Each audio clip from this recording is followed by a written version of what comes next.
Evening, everybody. I know we're a little bit at the tail end of my usual start time. This one just had some trouble getting home and getting started, but we're here. I'll do my best to do a full broadcast and some more Tyranny. So I'm very much looking forward to doing more of this. But I'm hoping that we can make enough progress today to sort of justify. Well, I don't know. I guess let's see if it feels like we're getting close to the end. I'll probably do this on Friday. But my hope would be that, or maybe not hope, but like my plan here is that we'll have a little more variety back in the stream and play maybe some cyberpunk, because it has been a while since I've done cyberpunk, and it's been a while since I've had the kind of variety that I would prefer for the broadcast. Now, one of the things that's funny, I was taking a look at some of the stuff I have in my library, and I have something that I think would not be a bad idea to play. The only thing is I don't think I have nearly enough time to actually do everything that... Like, I don't know if I have the time to, like, really get through everything I wanted until the, I don't know, the big event that would be related to it, but... I don't know. I don't need to decide on this right now. We're going to focus on Tyranny. I will do a quick overview of the quests, but I'll maybe spend a little bit less time warming up this time, just because, to me at least, I had a pretty clear idea of where we were heading. Okay, so Seats of Power has gotten some changes. You have been witness to your own unique ability to ascend to the tops of spires. These monolithic structures serve as excellent bases of operation. In order to bolster the war efforts in the tiers, you should seek out more spires. Perhaps by doing so, you might uncover more of the mystery behind their power and why you have such an affinity to them. Claim the remaining spires in the tiers. Across the tiers, there are a number of spires that dot the horizon. The two you have claimed have proven to be a valuable asset to the war effort in the tiers. Claiming the rest should help you widen your conquest. Find a way to the Dawning Spire in the Stone Sea. There is a spire located in the Stone Sea. However, due to the Edict of Stone, navigating the chasms of the region may prove difficult in determining its location. And find a way to the Aurora Spire in the Stone Sea. One of the spires located in the Stone Sea is known as the Aurora Spire. However, the region is teeming with beastmen, and the Edict of Stone crumbles all known paths to it. You will need to know another route. We also have Trial of the Archons. Now, this has been carrying on as we do the just the rest of the quest. So, Tunon is displeased with the chorus. Tunon is displeased with the chaos that emerged from Vendrian's Well, and believes that one of the warring Archons may be principally responsible for the civil war that now grips the tiers. As you travel the Younger Realms, take note of any evidence or negligence, incompetence, or outright treason found within the Disfavored or Scarlet Chorus. We'll maybe review the evidence before we act on any of this. We did have our small update with Tunon. And the tiers will shake. With 2 areas of the tiers under disfavored control, Graven Ash has decided that the time is right to press forward into the Stone Sea. Your first task will be to travel to Jagged Maw Shrine and meet with 2 disfavored operatives. Travel to Jagged Maw Shrine, and meet with the disfavored forces stationed there.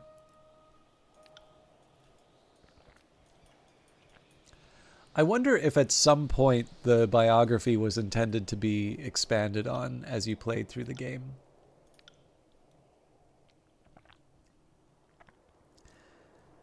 It's been a while since I've actually checked out the part, or I don't think I've ever checked this out. So, elapsed time 2 days, 10 hours, 34 minutes, 43 seconds. Travel time 2 spans, 5 days, 16 hours, 30 minutes. Time in combat. I'm assuming span is a excuse me, is a month. Time in combat, 2 hours, 14 minutes, 13 seconds. 476 enemies defeated.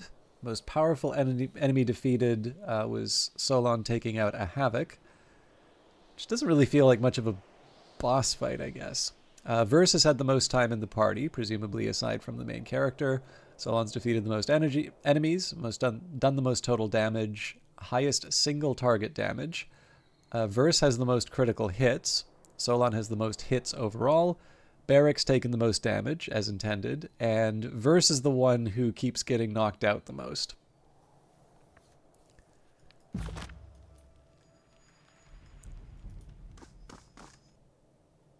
I trade in secrets, lies, and swindles. For which are you in the market today, my friend? Heard any tidings of particular interest lately?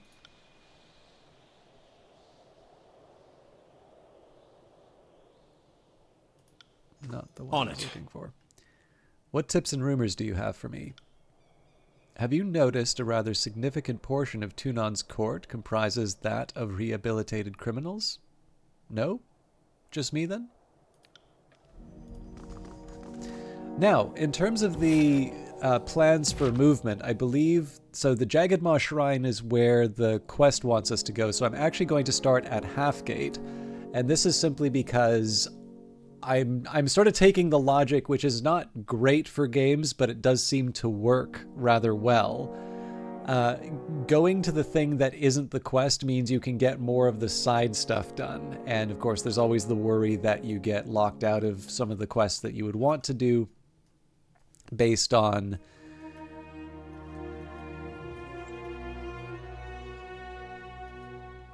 Sorry, I was curious what would be in the bottom right. You get locked out because you didn't do things in the right order, so that's kind of the logic behind going to Halfgate. An otherwise unremarkable pit stop that marked the eastern border of the Great Stone Plains. Due to the Stone Sea's great quakes, the village of Plainsgate was bisected, half of its buildings falling deep into the cavern below. From that point forward, it was known as Halfgate.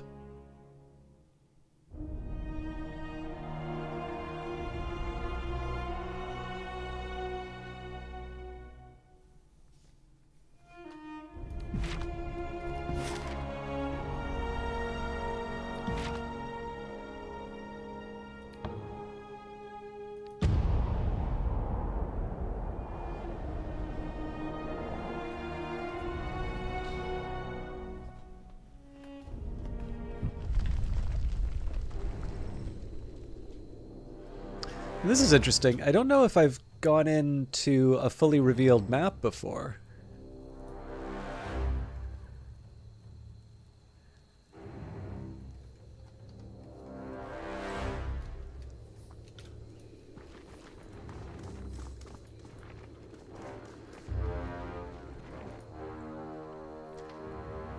Well, lo and pissing behold, look who's here, the great Fatebinder of Tunon. Come and greet his excellency.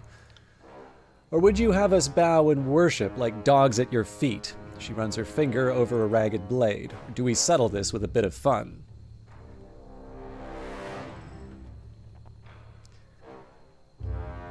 I'm not looking for trouble. Poor thing, but you've found it, haven't you?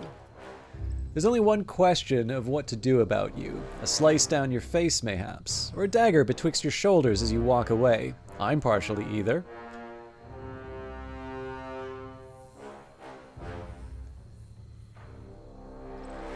You would attack the Fatebinder who reduced the Vellum Citadel to ashes. How very brave. The soldier pales... Excuse me. The soldier pales and grips for the hilt of her blade, but hesitates to draw it.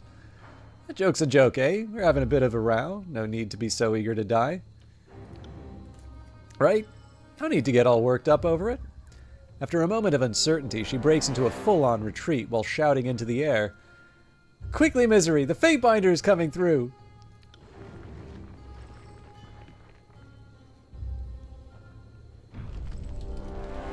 Tails between their legs. Now that's a refreshing sight. Watch your step, Fatebinder. The Stone Sea is a rather steep drop from Halfgate's edge. Wouldn't want you to slip off now. What can a poor trader do for you?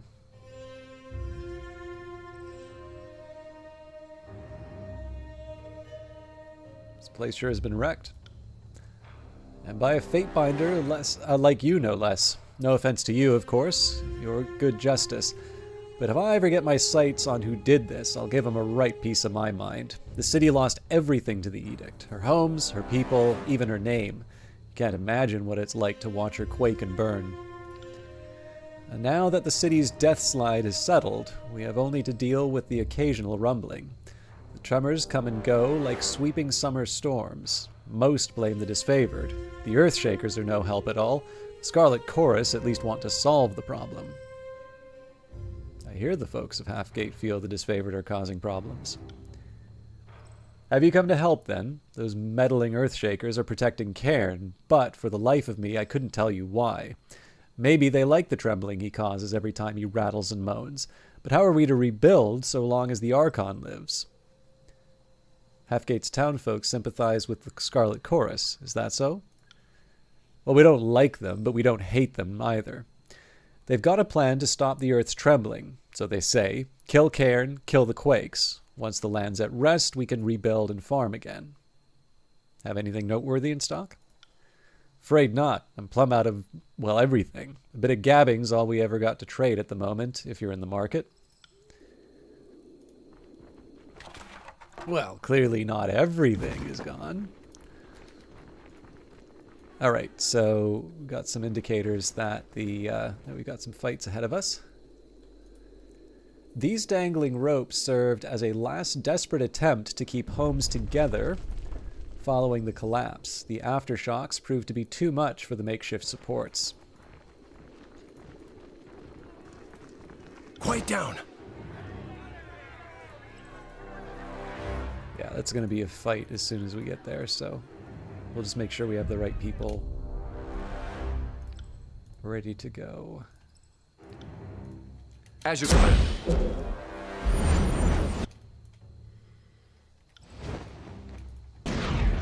Leroy!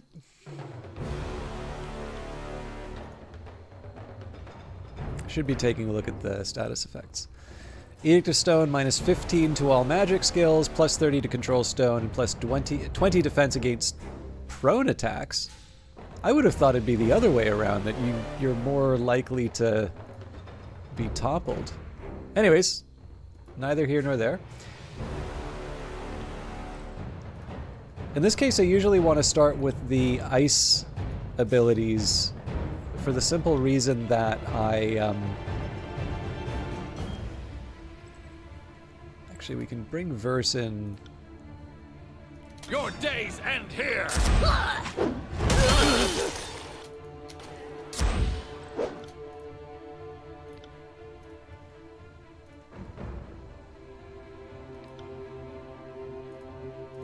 I start with the ice just because it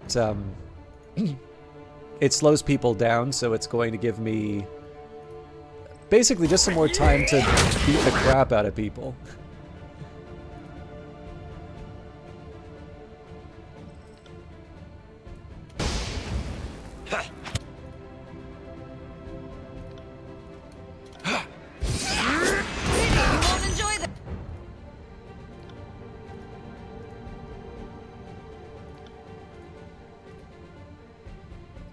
As much as I do. Your knees worm.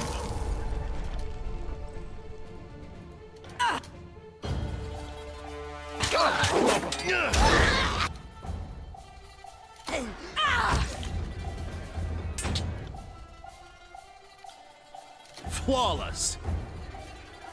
I need to try a different weapon. Take that.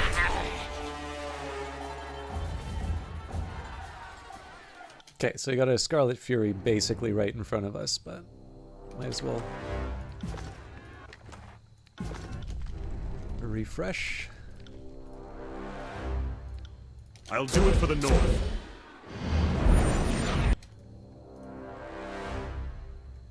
Oh, looks like there's a bigger fight waiting for us actually, so the smarter thing for me to do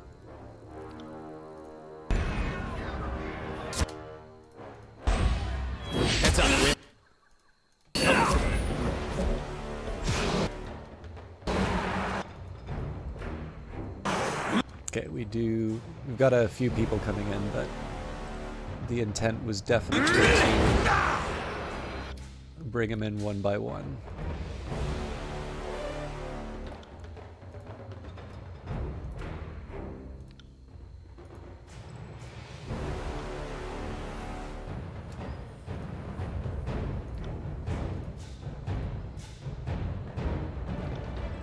As you command.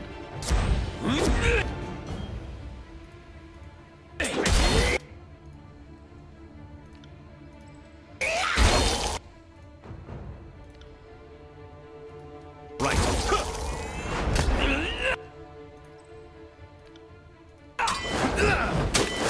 Pity!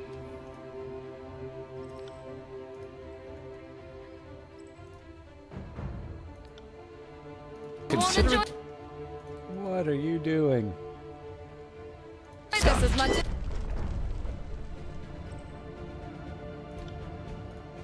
You got it.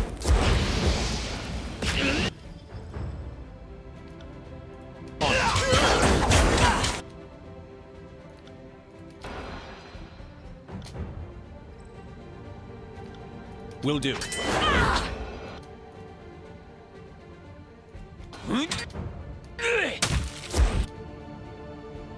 I need to try a different weapon.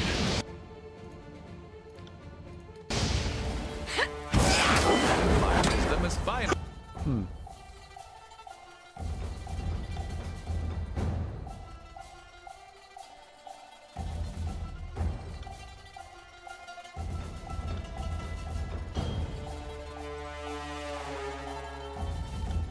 I will Catching aid up to my age. See that? I'm not entirely useless.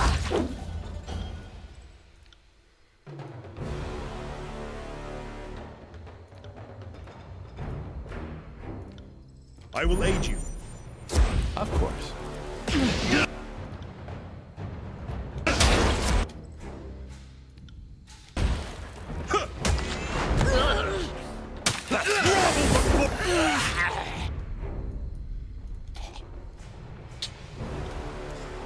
Probably healing worse. I've been wasting the, well, kind of a moot point now. Yeah, I'm particularly happy with how that combat went for the simple reason that there was obviously a big cluster of bad guys here. And we've completely, like, well, we haven't completely neutralized them, but we've cut them in half so that the, like, the individual battles that I'll be facing are considerably easier. I don't think we get to see what the other ones are, but based on the markers on the screen, I'm expecting we should have an easier time with the remaining groups. Okay, so lore-wise, I'm kind of going all in on a high lore Lantry. And we had been going down the Sage path. I think for this purpose, we'll do a quick save. Okay. So before we do that, let's just get everybody buffed again. Well, You got it. I get to buff as much as I wanted, but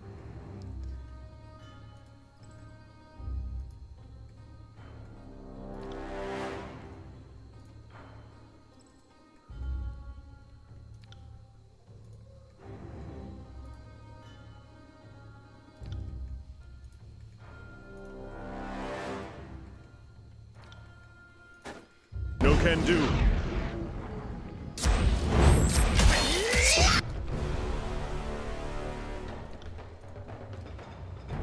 so the aim here is to get Verse moving in close on the ranged unit.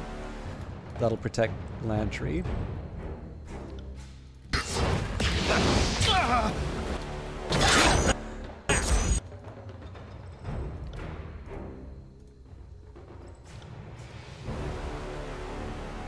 As you command.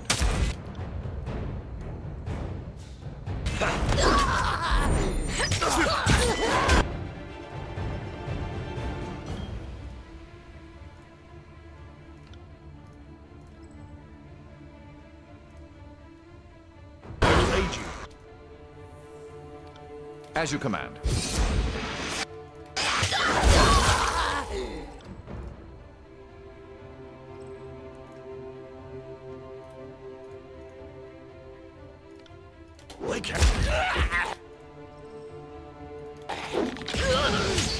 This weapon isn't I'm No really dice. worthless. Grovel before me!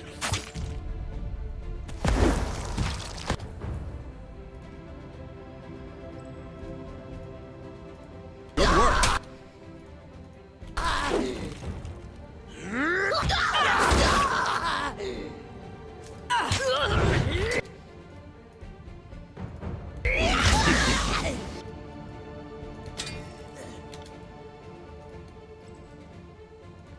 This is embarrassing.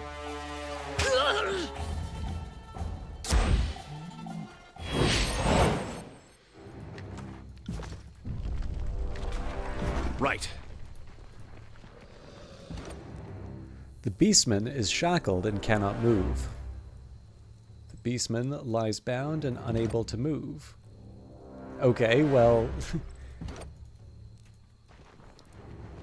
presumably we can unshackle?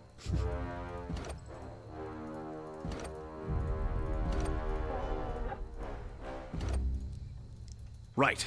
Guess not.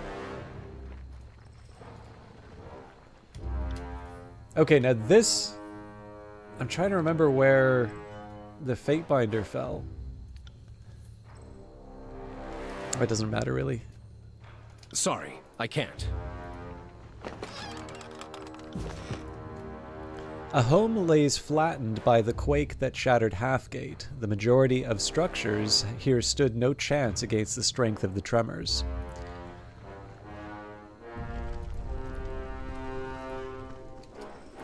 So it is a little suspicious to see just one, but we'll do our usual thing. Buff up. I will aid you. Go. This time, we're basically going to just charge the guy. Affirmative. Yeah, I would not be surprised if there's more to this. Must be my lucky day. The Crimson Spear cocks her helm-hidden face to the side, studying you warily. I get to bathe my Arbella in Fatebinder's blood. She stomps into a hip-squared crouch and pivots her long spear over her head. As her hand movements speed, the bronze spear begins to whump and snap at the air. She slaps her spear against the ground, loud as a whip crack, and her arms shudder from the force as the haft ricochets back into the air. She laughs, clamorous and throaty, but pleased, eager to test her prowess against you. Any last words? Some of these are very funny. So if you mean the last words you're ever going to hear, how about these? You're going to die now. Or, well, come at me then. I'm starting to run out of last words to offer, to be honest. Scarlet Harpy, I shall smite you in the name of the Legion. Diplomat, how about a truce? Oh! That's interesting.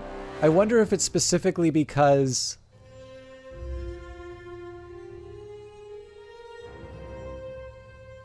I definitely have 33 lore, so I wonder if moving the Fatebinder forward changes this. How about a truce?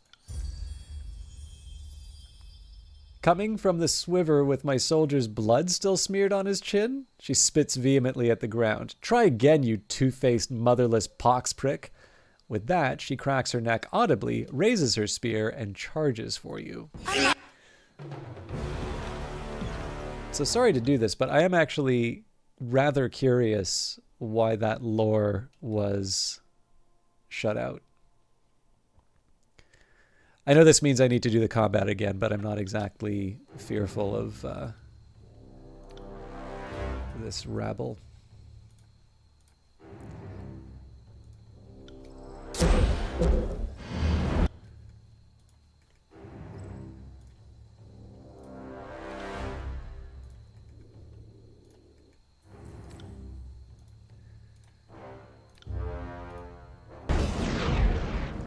To battle!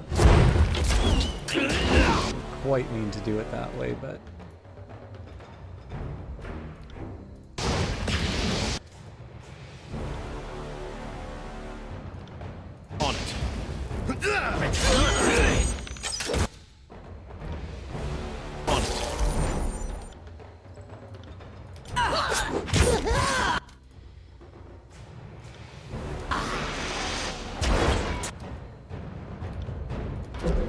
Grovel before me!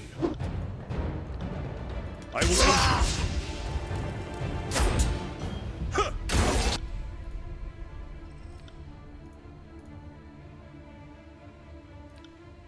You got it.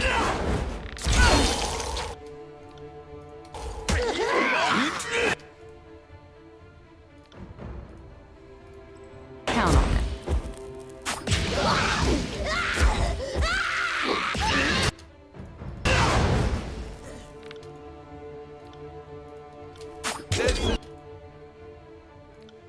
Embarrassing. Good work.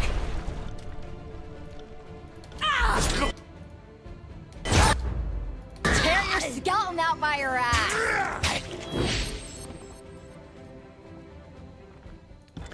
I don't quite think I need to save here, but I'll do it just so I can do that experimentation.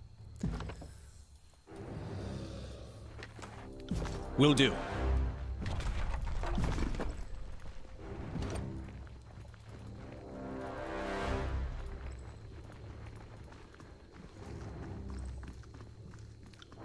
I will aid you.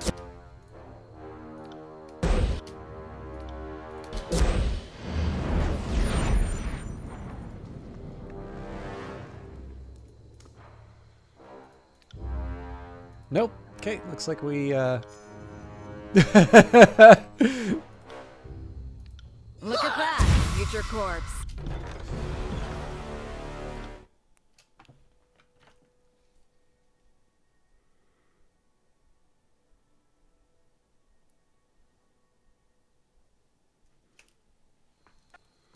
Will do.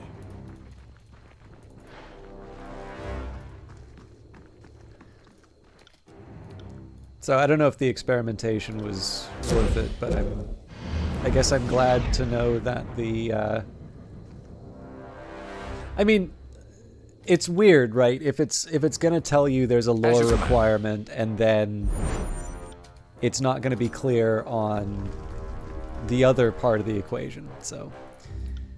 Right, so lore 33 requirement not met. It'd be nice if it was a little clearer about it.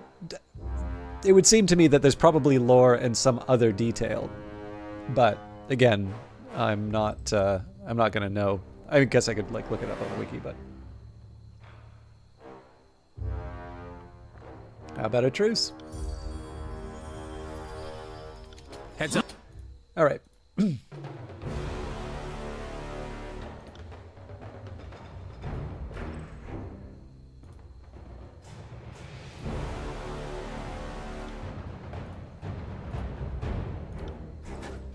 Apologies, but I can't do that. So I definitely want to get Verse in on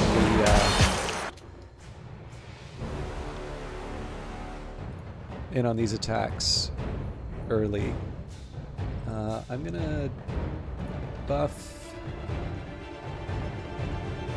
the tank.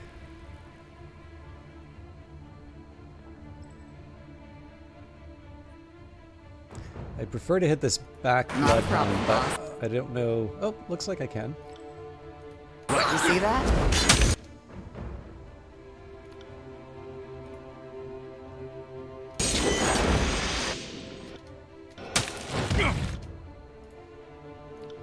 And Lantry's gonna heal himself.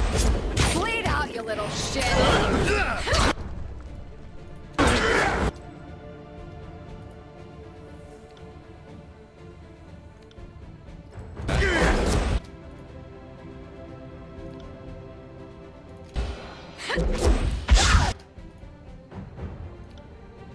You got. I will aid you.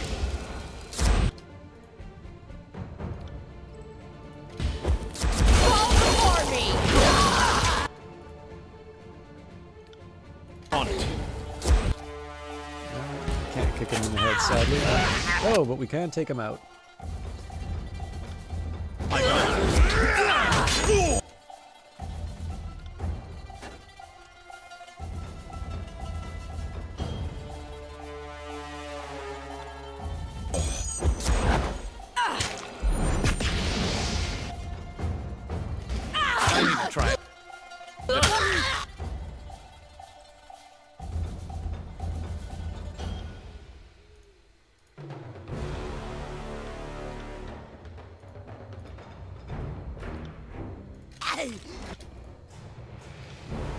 Will do.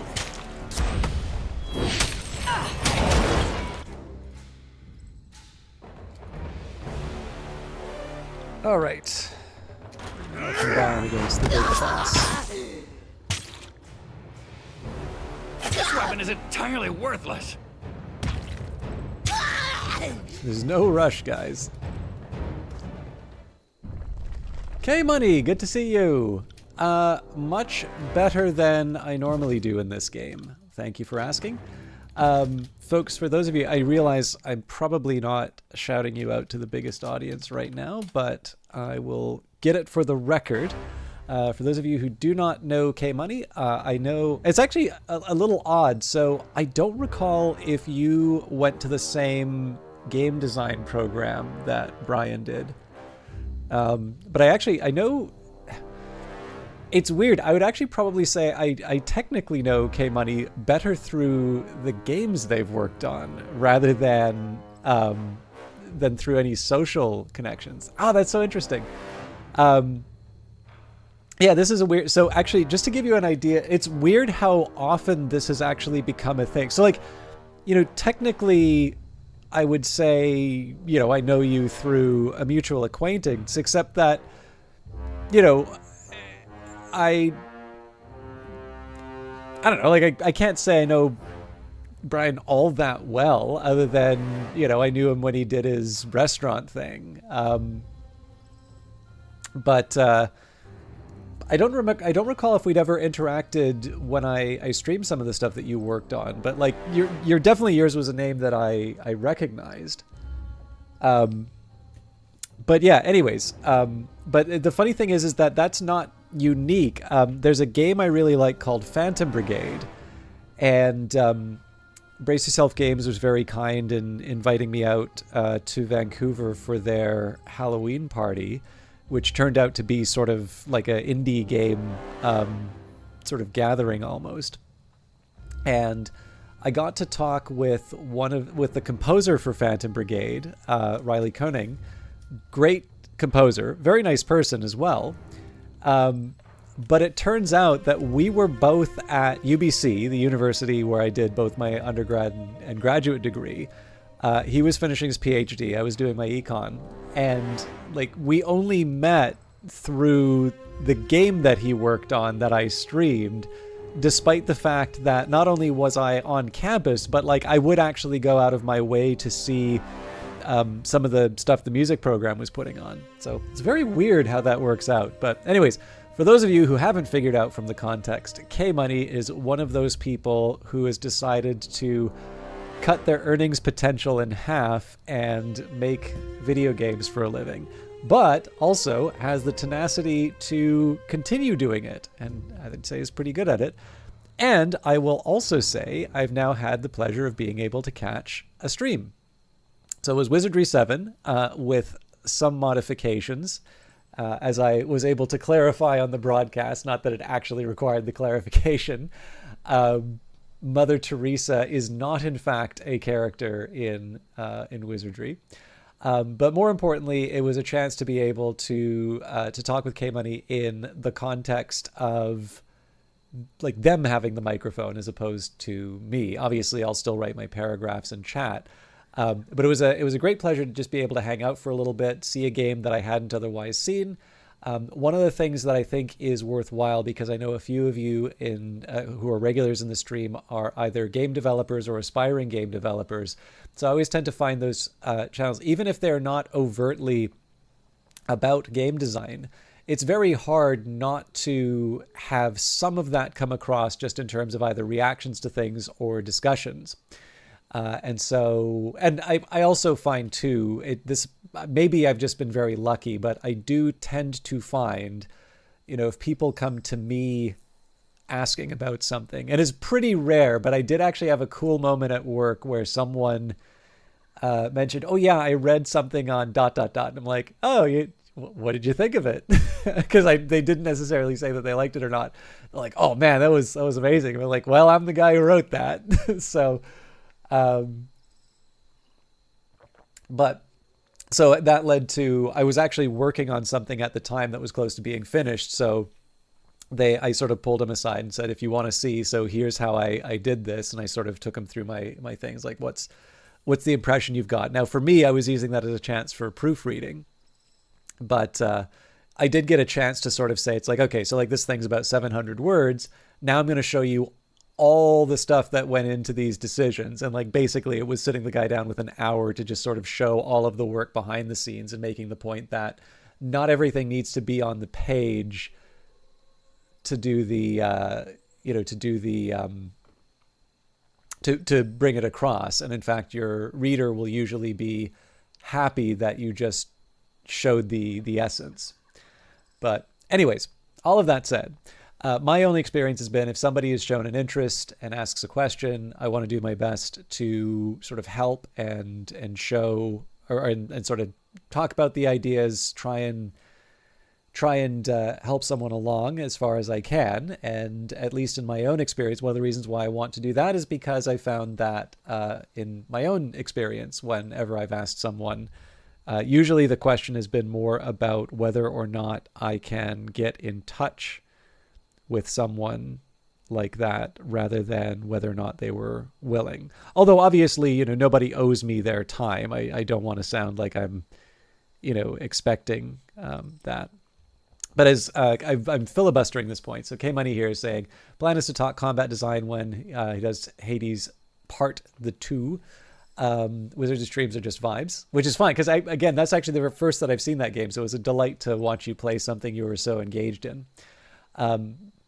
But I was actually going to say, I mentioned productivity, and there was a slight difference in terms of what I was talking about and some of the stuff you mentioned, although I was really grateful to hear the recommendation. I always like getting book recommendations.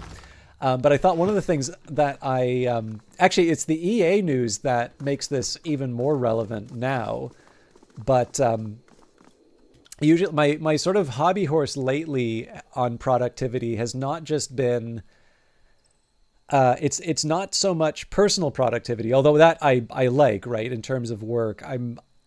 In the current role that I have never been more acutely aware of the fact that there are more very important projects that I know I could do very well on and that I simply do not have the time. And so in the end, every decision I make is going to mean, something that I think is important is not going to be done because I can't do it all.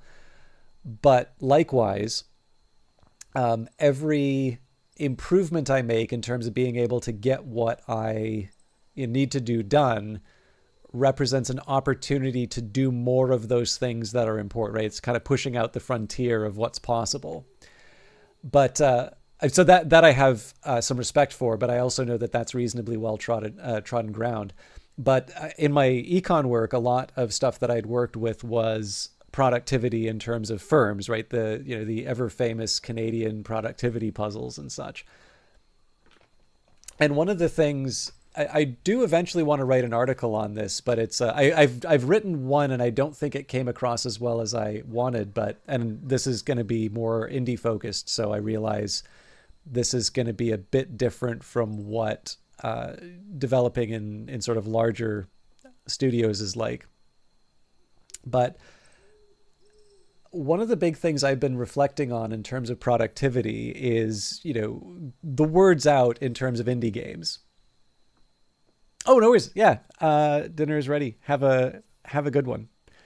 I'll unpack this idea in more depth later, but for those of you who are listening, the main idea that I've been working with here was trying to address the fact that kind of the word is out in terms of indie games, right? So you can see this through the fact that like a Kickstarter, once upon a time, it felt like if you showed up on Kickstarter, you'd be funded. This obviously never actually happened, but it definitely felt like it was easier to get a Kickstarter off the ground than it is today.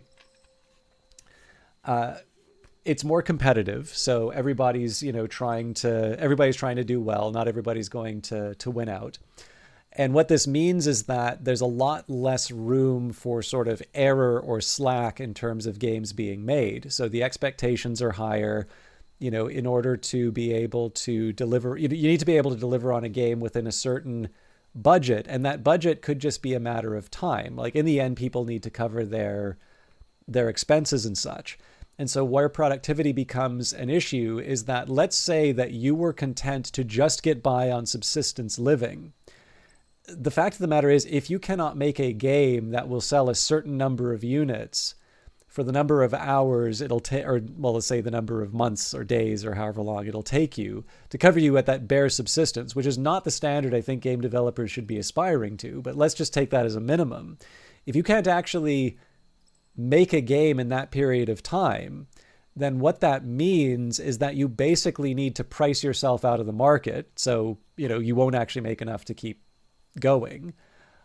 Or you need to charge below what it actually cost you to make, in which case, again, you're not going to make it just because you're not going to earn enough to be able to keep going.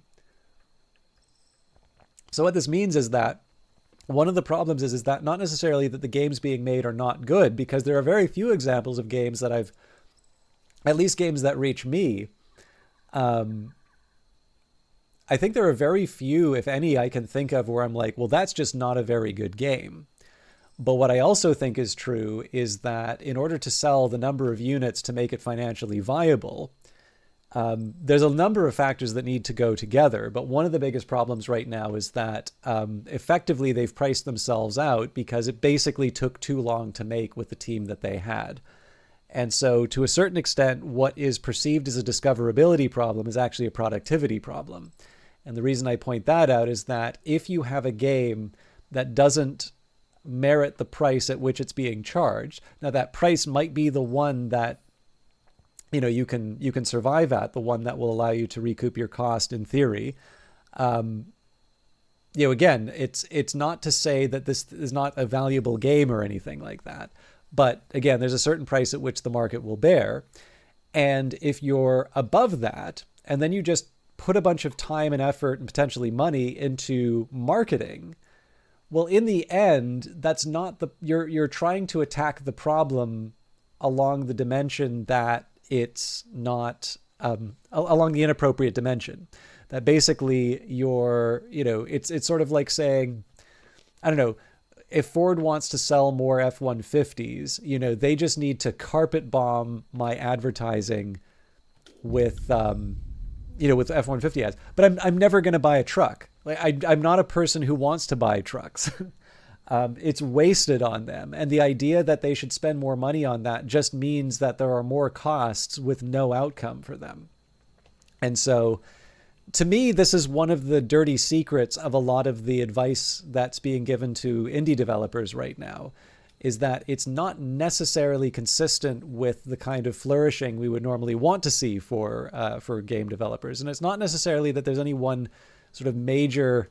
I mean, I think in some cases this may be just somebody's got a hammer in hand and, discoverability is a popular topic, so everybody's kind of working on that. But to me, I think productivity is a really important one, because sometimes this is just a question of saying that this person's got some great ideas, but they have not taken the time to learn Unity, right? Or have not taken the time to learn Unreal. And something that is actually an automated... I've seen this on Twitter, by the way. Something that is an automated feature in Unity is something that they're doing by hand. And the problem with that is, again, it's time that you're taking away from making a better game. And ultimately how that is realized is that you charge, something you'd be like, this is giving the game away, $10, right? It should be 20, but, I'll sell it for $10. But people are looking at it and saying, well, that's a $5 game. And again, I can't necessarily tell you what the right dollar value is. That's going to be a tough one for experts. Although I would say that, probably game developers have a better idea of pricing than I do. But in the end, if part of your price is determined by the fact that you are struggling to learn basic features of Unity, that is one of the easiest hurdles to overcome. But very rarely is it the sort of thing that's being discussed. And this can go to a number of other really basic things too, like, basic business plans, an estimate in terms of revenue, an estimate in terms of how long it'll take to do certain things. None of these are easy, but they are things that are really important for people to do if they want to be running a business for themselves. And not everybody wants to do that. And at that point, that becomes a question: can you find satisfaction in working for another firm, either a big gaming company or an indie that's currently hiring? These dangling ropes served as a last desperate attempt to keep homes together following the collapse. The aftershocks proved to be too much for the makeshift supports. Also, I apologize for ranting on that. I probably should have just left it to go on at length later in the stream, but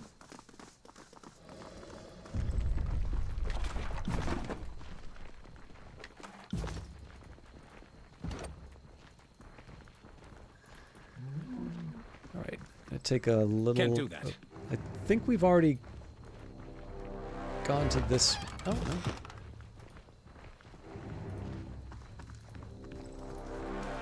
So if nothing else, this will get me an autosave.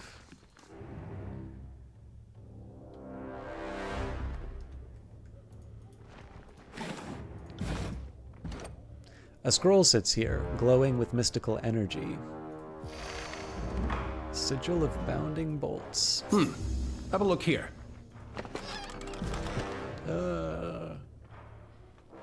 Fatebinder of Tunon. Mercy, please, mercy. Kill me. And, excuse me, end my torment. I'm begging you. He dry retches, quivering and covered in blood.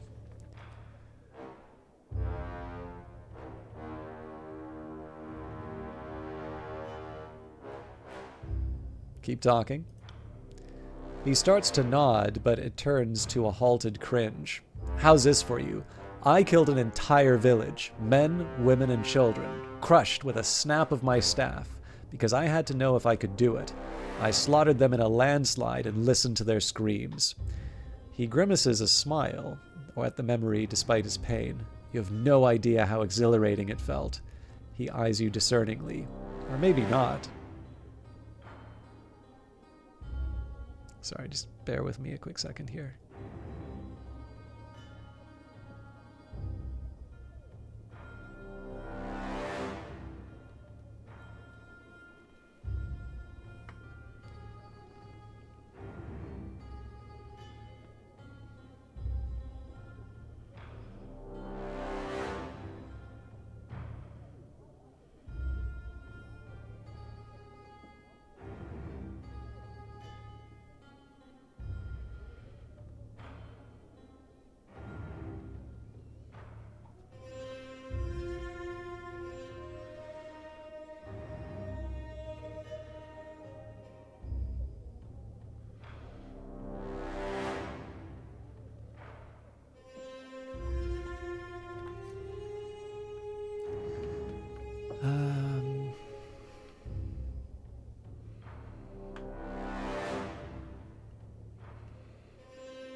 Sounds like you've done nothing wrong under Magician's Fall. Yeah, I don't know what the penalty is here. On your feet, soldier. I'm with the disfavored. Thank you. Thank you, Fatebinder. I owe you my life. And more, probably. That was a weird encounter. I'm not really sure what to make of that.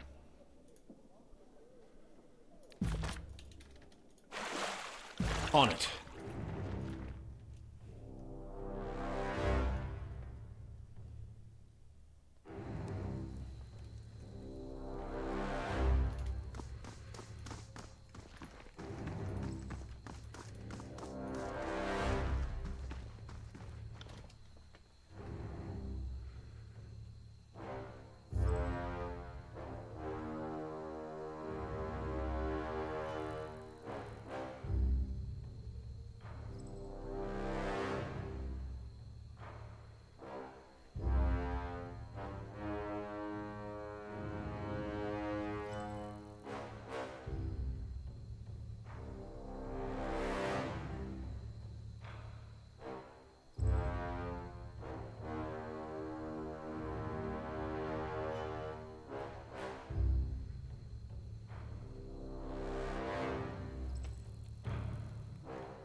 was trying to work out the better approach. Just, we've got a trio. We're still going to get Barrack to just sort of run in ahead. Consider it done. Okay. I'd have it no.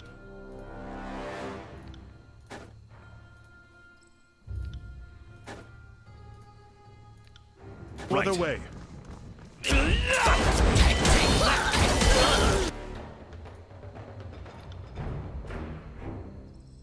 Count on it.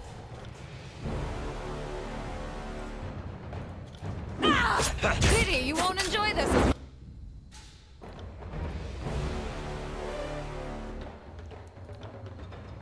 Right. as I do.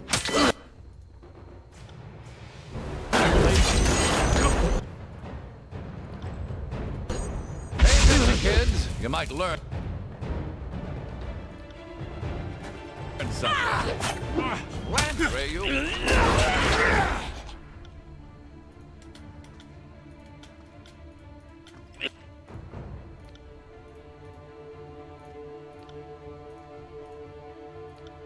Consider it done.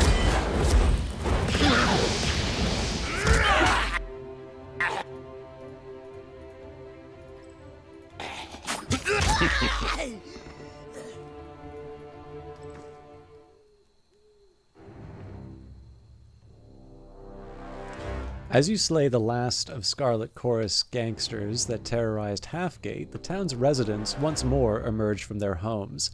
Vendor stalls are reopened for business. Children play in the rubble-filled roads, and a crowd gathers in the village square as daily life in the ruins of Azure resumes. On it. Classic example of the Overlord's devastation. Like a battering ram, the edict cleared everything in its path, including the farmlands we need to keep the army supplied. If the Scarlet Chorus lack for provisions, they should stop expanding beyond their means. Short of that, you can eat each other for all I care. I'd rather snap that lobster shell around you and skewer the fleshy bits underneath.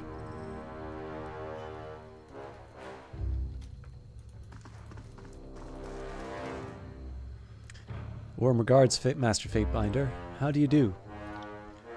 I haven't seen many folks the likes of you around here. Then again, most of the folks I've been bumping into lately are of the Scarlet Chorus. They're not the likes of anything but rotten. Anything I can do for a nice gentleman like you? What can you tell me about the Scarlet Chorus's presence here? Only that they've been mucking about, stirring up trouble for weeks, trying to conscript the lot of us. I'm glad you rid us of them. Us gentle folks didn't like their methods, Master Fatebinder. Granted, some prefer the company of the Chorus to the disfavored, and I don't blame them.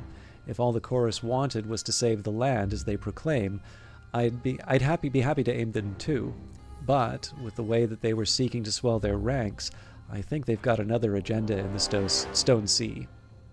And what would that be? Everyone knows there's Earthshakers camped at Howling Rock. Whatever they're tinkering with there, the Scarlet Chorus want to stop it. Or maybe they just want to cause bloodshed. Either way, they'd need bodies for an attack, wouldn't they? Anything I can do for a nice gentleman like you? What can you tell me about the disfavored's operations at Howling Rock? A group of disfavored entrenched themselves at Howling Rock not so long ago.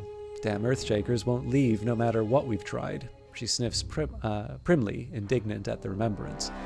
Whatever they're going to do to that rumbling Archon, it's making the earthquakes worse. I'd be happy to be rid of him, if only to calm the land. I doubt this woman knows the first thing about arcane theory, but she's probably not wholly wrong in her speculation. The Overlord's magical edict is the true source of the tremors. No simple mage could shake the land on this scale, but no doubt the Earthshakers are playing some dangerous game with magic well beyond their ken. Say I want to help around town. What can I do? Stopping the quakes would be a blessing, that's for sure. Don't guess you've any thoughts on how to do that, do you? The Scarlet Chorus claimed to have a plan, before you killed them. Catching herself, she coughs uncomfortably before dabbing at the corner of her mouth with a tattered rag. Now, I didn't mean anything by that, Master Fatebinder. Even if you hadn't come along, I wouldn't much trust the Chorus's promise. Sure, they've others out there in the Stone Sea, but who knows what they're capable of, if anything. That's all for the moment.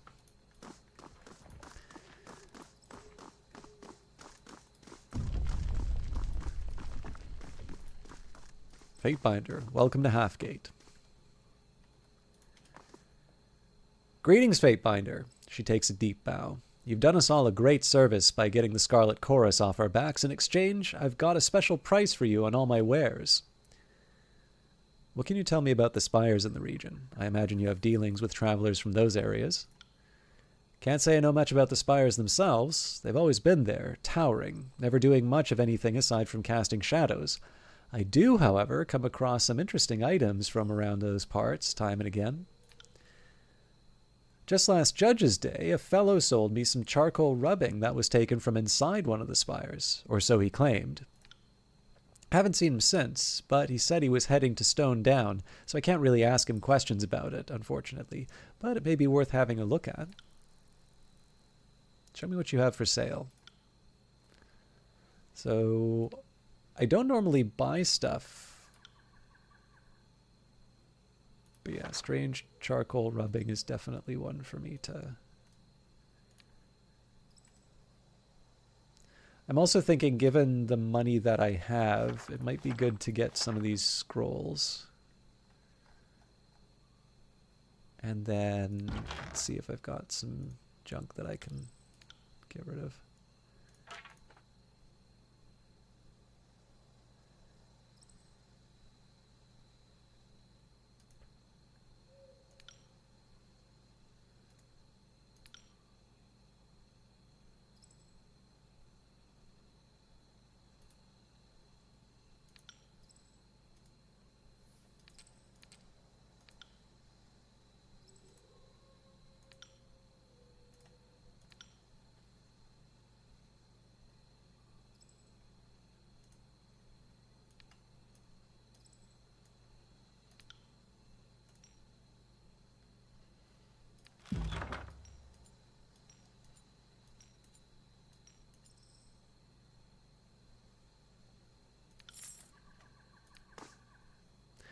The parchment contains a partial charcoal rubbing of a rune, though the shape is incomplete. The curved lines are unusual and don't resemble any known sigils.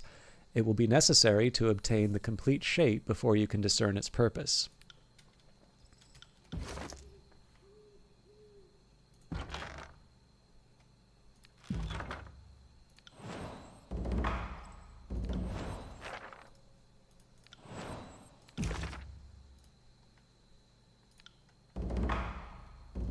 It's a lot more spells in this game than I thought there would be.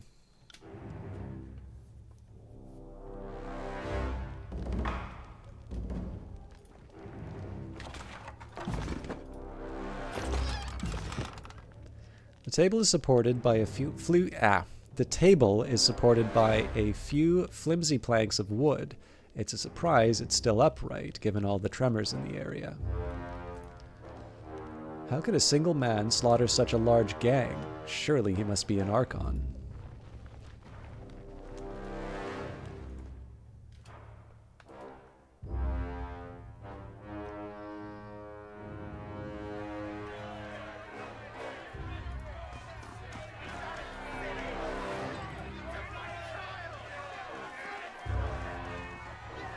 Sorry, I can't.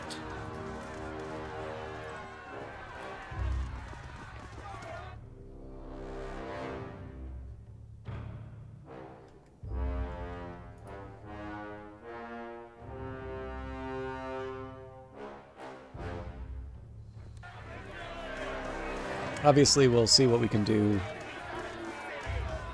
in a bit, but I haven't talked to the named characters. Tough times have befallen us. You're the Fatebinder that everyone's been talking about. Is there something I can do for you? What do you do in Halfgate? A little bit of everything, really. I'm decently handy with tools, and the buildings here are always in need of repairs. What can you tell me about those who would defy Kairos in this realm? The Beastmen are the ones who oppose Kairos in these parts. We're standing on the bones of Azure, but below that are the ruins of the Beastmen ancestral territory. When the realm of Azure rose in power, they enslaved the hideous creatures and consigned them to lives of hard labor. Ever since Cairn fell and the edict devastated the land, the beastmen have started to reclaim the Stone Sea. If you find yourself in their presence, tread with caution. The beastmen are territorial and resort to violence with little provocation.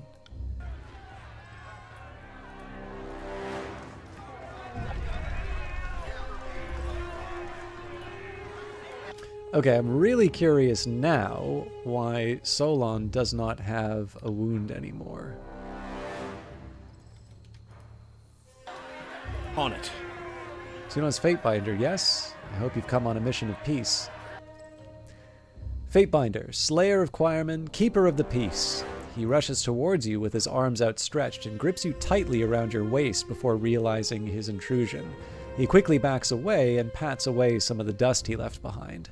So many different faces come through this town, but how could I miss the one who single-handedly slayed those gangsters? Seems every other day we've got new scavengers or artifact hunters just completely odd folks coming through these parts. Almost unsettling if you ask me. Is there anything I can do to help you? Any information you need about the area? What do you know about the spires in the Stone Sea? Deep in the heart of Beastman territory there's one. Those are dangerous parts. You best be watching your back out there. He nods solemnly before continuing. The others surrounded by those rock worshippers where that colossus of stone finally collapsed. A stone colossus? Yeah, the giant of an Archon. He kept moaning and groaning as he made his way across the land, left destruction in his wake, and riled up the beastmen something fierce. Believe he fell near the Dawning Spire? He gives his head a scratch, pondering the situation. Some of the vendors here in town could tell you more. I know they've had some dealings with the scavengers from those areas. Tell me more about Halfgate. Well, let's see. It used to be called Plainsgate until Cairn came traipsing around and Fatebinder Kallio cast the Edict of Stone on him, destroying thousands of lives in the process. He purses his lips. But you can't win a war without casualties. At least that's what we're told. Even after, we keep getting hit hard by the earthquakes. We've lost a lot of people and possessions. But other areas were hit even harder during the edict. Guess you could say we were in the eye of the storm. Earthquakes? Kids these days. Watch 10 years of ornithological sketches vanish in 20 seconds of smoke and then tell me about your slow, leisurely tremors. Oh no, the roads are all shifting and my map's obsolete. Actually, that does sound quite odious. No matter what happens, you always have to keep a positive outlook because it could have been far worse. Things can always be worse, Fatebinder. Tell me what you know about Cairn. What is there to say other than he's ruined our lives? We're beset with earthquakes, and we've lost so many friends because of him. After the destruction here, he headed out into the Stone Sea, and that's where he still lies. His body turned to stone, and the story is he's trapped. That's what's causing all the earthquakes. His ongoing death throes are tearing our land apart, but those damn disfavored won't let him die, so we're the ones stuck suffering. Do you know how I can find Cairn's body? I hear there's a place called Howling Rock, but I'm no adventurer. My entire life is here in town, so I wouldn't even know where to begin regarding how to get there. Best I can offer is to tell you to keep asking around town. Someone's bound to know more than I do. Once a fertile swath of farmland, Howling Rock, as the Stone Stalkers took to calling it, is now a precipitous stretch of craggy peaks and bluffs that roils with the cries of a slowly dying Archon. How has Cairn's passing affected the settlers of this town? Townsfolk have taken to joining scavenging crews and heading into the Stone Sea to search for artifacts and other treasures. Problem is, the Stone Sea is full of dangers, and those scavengers put their lives in danger each time they leave this settlement. Is there something I can do to help the scavengers? There is indeed a way you can help, Fatebinder. A scavenging mission went out a few days back, and we haven't seen them since. The longer they're gone, the more I'm sure they won't be coming back. I'll look for this lost group of scavengers. This is wonderful news, Fatebinder. Thank you. He smiles and grabs your hand, shaking it vigorously. They're on their way to Stone Down, but no one knows if they even arrived. The territory of Stone Down is a dangerous gorge recently reclaimed by the Stone Stalkers following the Edict of Stone's casting. What are the Scarlet Chorus doing here? In Halfgate? not much now that you've slain them, but for the rest of the Stone Sea, all I can tell you is that they came in promising to help us with the Beastmen and telling everyone they'd take care of the earthquakes. I don't know if they were telling the truth or not, but I do know they've damn near swarmed this realm, claiming it for their Archon of Secrets. And if they can take those wild beasts out, I'm willing to give them all the help they want.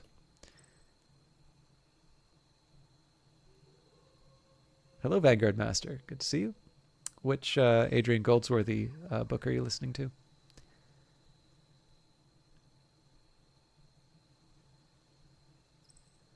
Have you seen Disfavored in the area? I've not seen any personally, but I've heard that they've set up around Cairn's body at Howling Rock. No one in town wants them around. Everyone here blames them for the ongoing earthquakes. That's all I need for now. Sorry, just bear with me a second here. Oh, Seats of Power.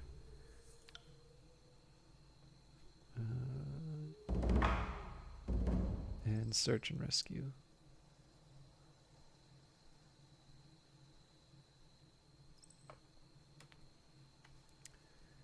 Okay, go to Stone Down. If you've already learned the path to Stone Down, make your way there and investigate the disappearance of the scavenging group. So that seems like a... Oh, so not a book. Fair enough. I only know them through the books. So it looks like we need to find a new path. You've learned one of the spires is located in Howling Rock. I don't think any of that really helps me, though. We're in Halfgate, Jagged Maw Shrine, Secluded... Yeah, so we don't really have... We're not actually any closer to the objective.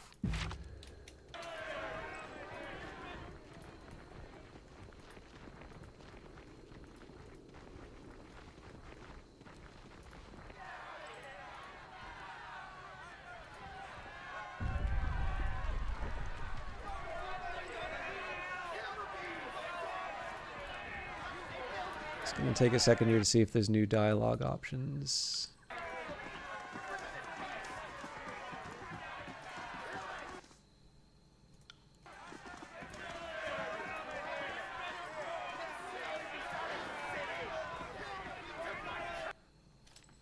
No mercy for murderers. Death to the beast.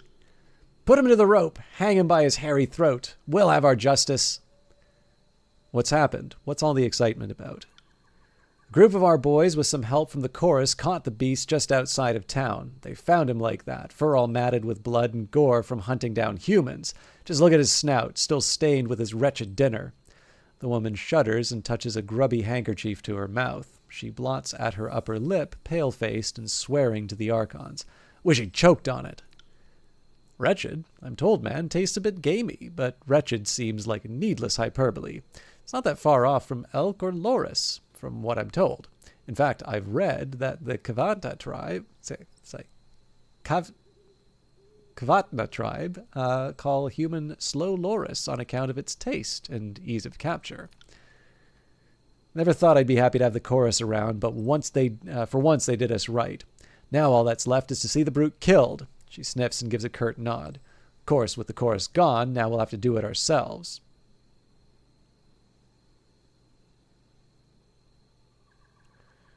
And you're sure he's killed a human? Someone witnessed it or otherwise found proof? You soft on Beastman or something, Fatebinder? You'd rather side with him than humans. That killer was found with blood all over his face and paws right outside the gates. Who else do you think he ate if it wasn't one of us? That monster killed and ate a human, and you call yourself a steward of justice. Well, go on then. Deliver that beast a well-deserved death.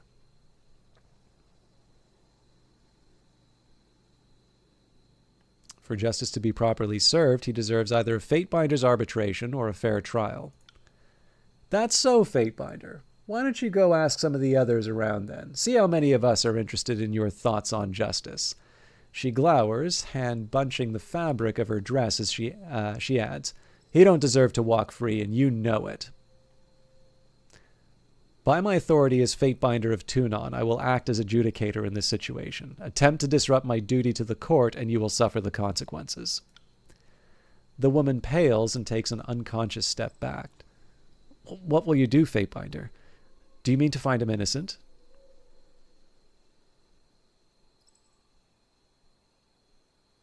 With a lack of physical evidence, I will hear the people's testimony and judge the beastmen in accordance with Kairos' customs.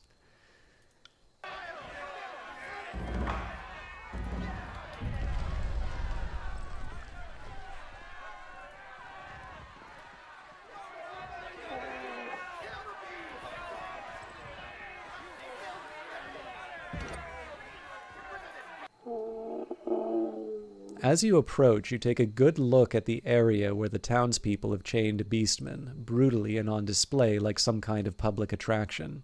He watches his tormentors, visibly exhausted and weary, battered and bloody, and stinking of urine and old meat. This is how I would see the miserable creatures, humbled and instructed in their place. To offer them anything more invites anarchy. The beastman snarls and snaps at you, drooling tiredly as he strains against his bonds. His eyes are wide with fear, but his limbs droop tiredly, and his whole body trembles. Back away or lose life and limb. Left Claw still has killing teeth, can still maim human. Calm down and tell me what's happened. Help Left Claw, he whines, all the bravado draining from him. Why have humans hunted beastmen? Beastman has never bothered humans. Knows to leave alone. Humans claim beastmen killed settlers, but beastman has only hunted brown boar. Stonestalkers don't eat meat from humans. Tell settlers. He growls, angry and afraid. Left Claw's good hunter. Tracked boar for tribe, but got bit by Iron Maw near ridge to human den. Bled and bled. Thought would have to rip through leg. Then sun woke and humans came, howling threats.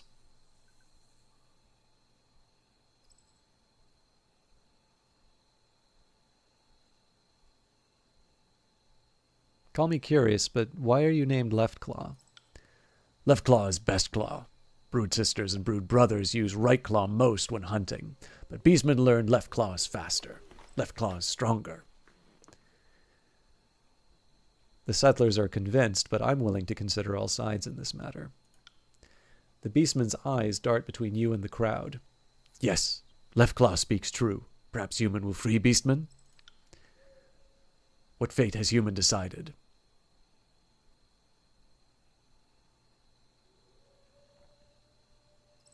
Before I make my decision, I'd like to hear more evidence on the matter. Proof? Proof of beastman's mistake? Of beastman's shame? Of being caught like prey? Left Claw cannot show boar's carcass to human. Rot-smelling chorus pack burned carcass to earth, blood, and ash. But human can see where trap gnawed into Left Claw's ankle, yes? Can see how beastman was tricked. He's a beast, and coated in blood. What more evidence of guilt could you need? And besides, it was the chorus that dragged him in. They saw his guilt firsthand.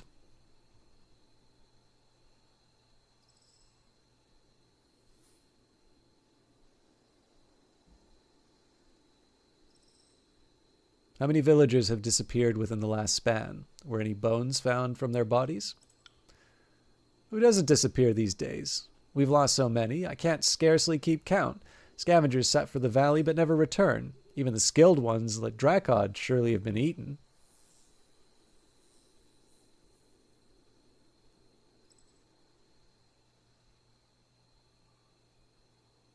All any of you have is hearsay on either side. She pales and stumbles a step backwards, but a body in the raucous crowd behind her jostles her forward. What do you mean to say, Fatebinder? Of course you're the authority on the matter. With Lord Tunon's power, you can see the truth of things, even hidden ones, I know. I've heard the northern stories.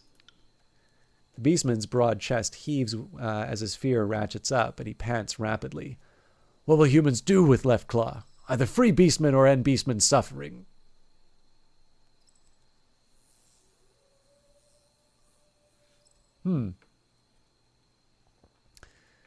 Never mind, I've decided to speak more with the crowd before I decree a verdict.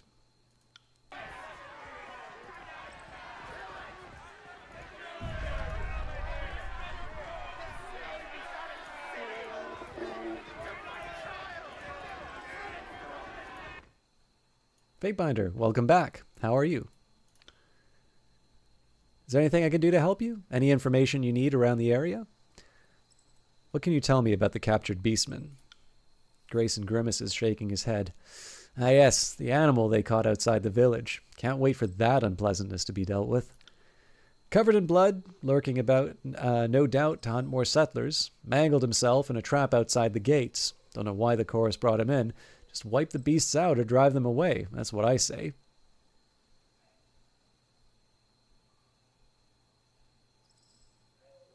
You didn't actually see him kill anyone. Why are you so quick to assume he's guilty? What animal does? An animal does what an animal does. If there's something to kill, they'll kill it. It's a simple matter of nature. I hear rumors you're judging the matter. If you're of a mind to set the beast free, best do it far from here. If we see him outside the town, we won't hesitate to kill him. That's all I need for now.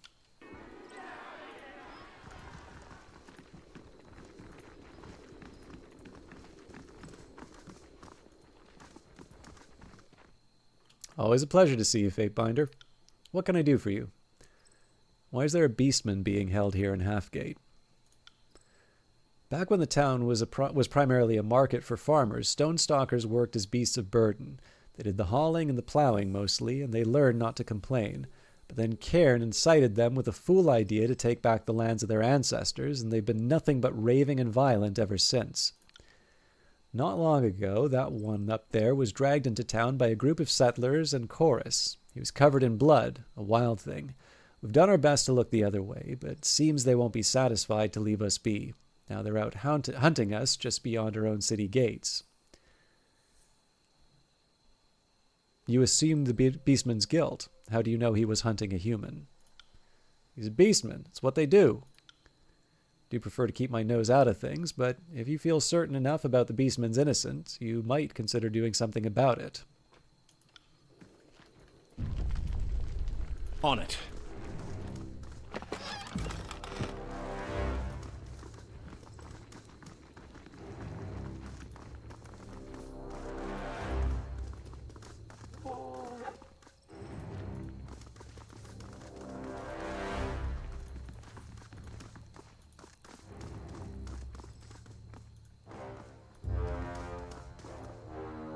It's lovely to see you again, Master Fatebinder. Anything I can do for a nice gentleman like you? What are your thoughts on the captured beastman? Would you find him guilty? Bet your britches I would. That beast is guilty as they come. Look, his fur's still matted in the blood of his victims. The settlers, what went missing 2 weeks ago, no doubt. He reeks of it, the lives he stole. Some folks believe we ought to consider his side, but there ain't no point to it, mister. Even if he ain't the one that did it, those beasts are a threat to our survival. I'd knot the noose myself were the time to come.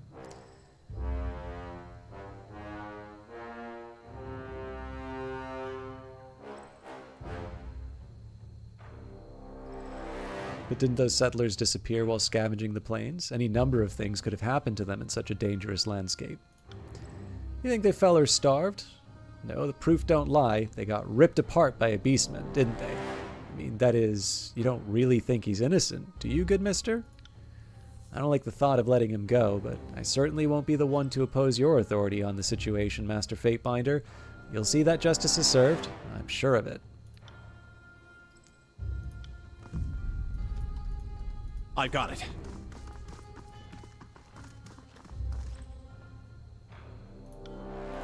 Sorry.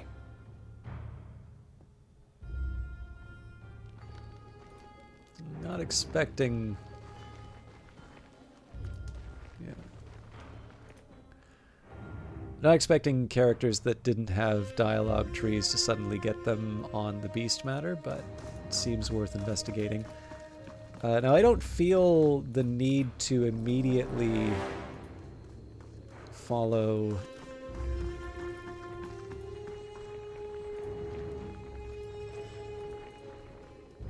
I guess I didn't talk with these two. I'm kind of curious. Apologies, but I can't do that. I'm a little curious to see if I can maybe find some of the evidence of the, you know, the boar being burned or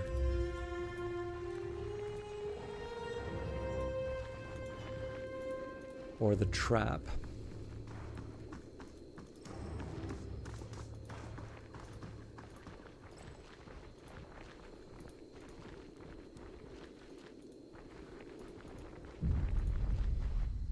Fatebinder. He gives you a curt nod.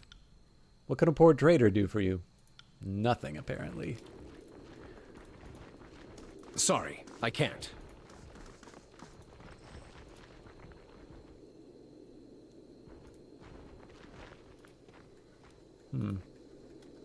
Shh.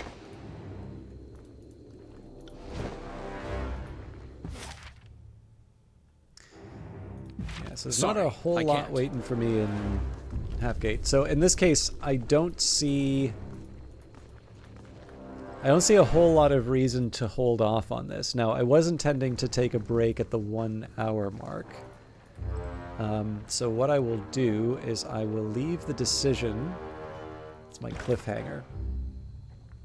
Decide the beastman's fate. Left claw's fate rests in your hands. Announce a verdict or continue to speak with settlers to learn more about the situation. So this isn't indicating there's any further information for me. I still need to find a way to stone down, but I imagine I'm not going to get that here. So I'm going to take a small break. I'm not going to make any coffee or anything like that, but I know my breaks, they always take longer than I plan. Not deliberately, but I kind of know better than to state a particular time. But I'm going to at least refill a couple of my drinks. I'm going to get a bit of a stretch, maybe go to the bathroom. For those of you either just joining us or for those of you who have been around for a while, now would be a good time to maybe get up, stretch, get some refreshments yourself, and then we'll be back to decide the fate of the Beastman. Until then, see you in a bit.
All right, sorry about that. That was longer than planned, but I think we have 30 seconds more of ads to get past. I misplaced I took my glasses off, misplaced them. Actually, just give me a second here. Ah, crap.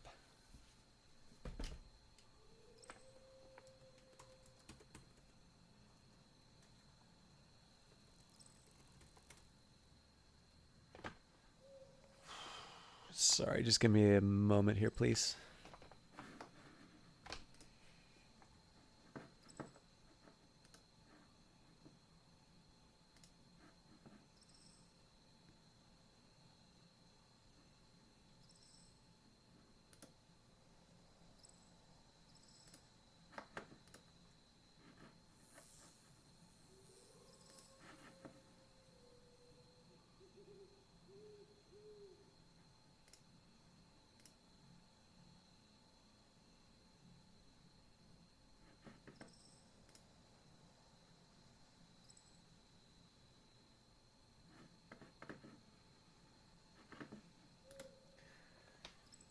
Okay. Should be both clear of the ads, but also I did an update to the laptop that's beside me, but it didn't fully take, so I just needed to get over the last time. Actually, sorry, there is one more thing.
That's not great.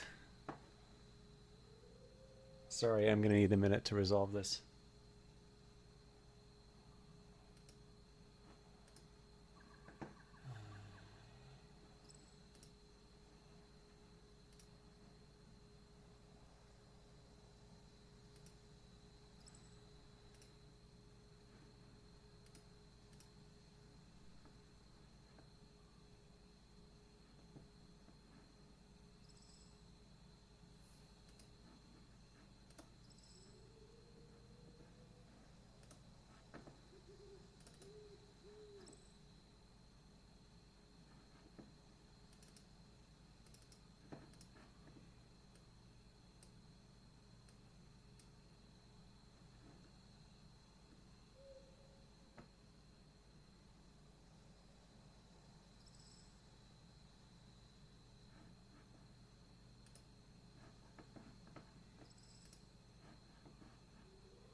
Okay, I'm gonna have to fix a big, gross problem, I think, when I finish the stream. But I'm not gonna let it drag us down. So we need to decide the fate of the beast. The beastman's broad chest heaves as his fear ratchets up, and he pants rapidly, struggling to breathe. What will humans do with Left Claw? Either free beastmen or end beastmen's suffering. I've decided to free you and decree your innocence. No, actually. I have no sympathy for bigots. You are free to go, and if the crowd bothers you, they can deal with me. The reason why I'm switching from I've decided to free you and leave here quickly, this is implying that my rule is not law. So the idea here is, you got a problem, take it up with the Fatebinder. So I have no sympathy for bigots. You are free to go, and if the crowd bothers you, they can deal with me. Really? It's true? He whimpers and quivers with gratitude, eyes darting in search of the easiest escape route. Left Claw won't forget help from human.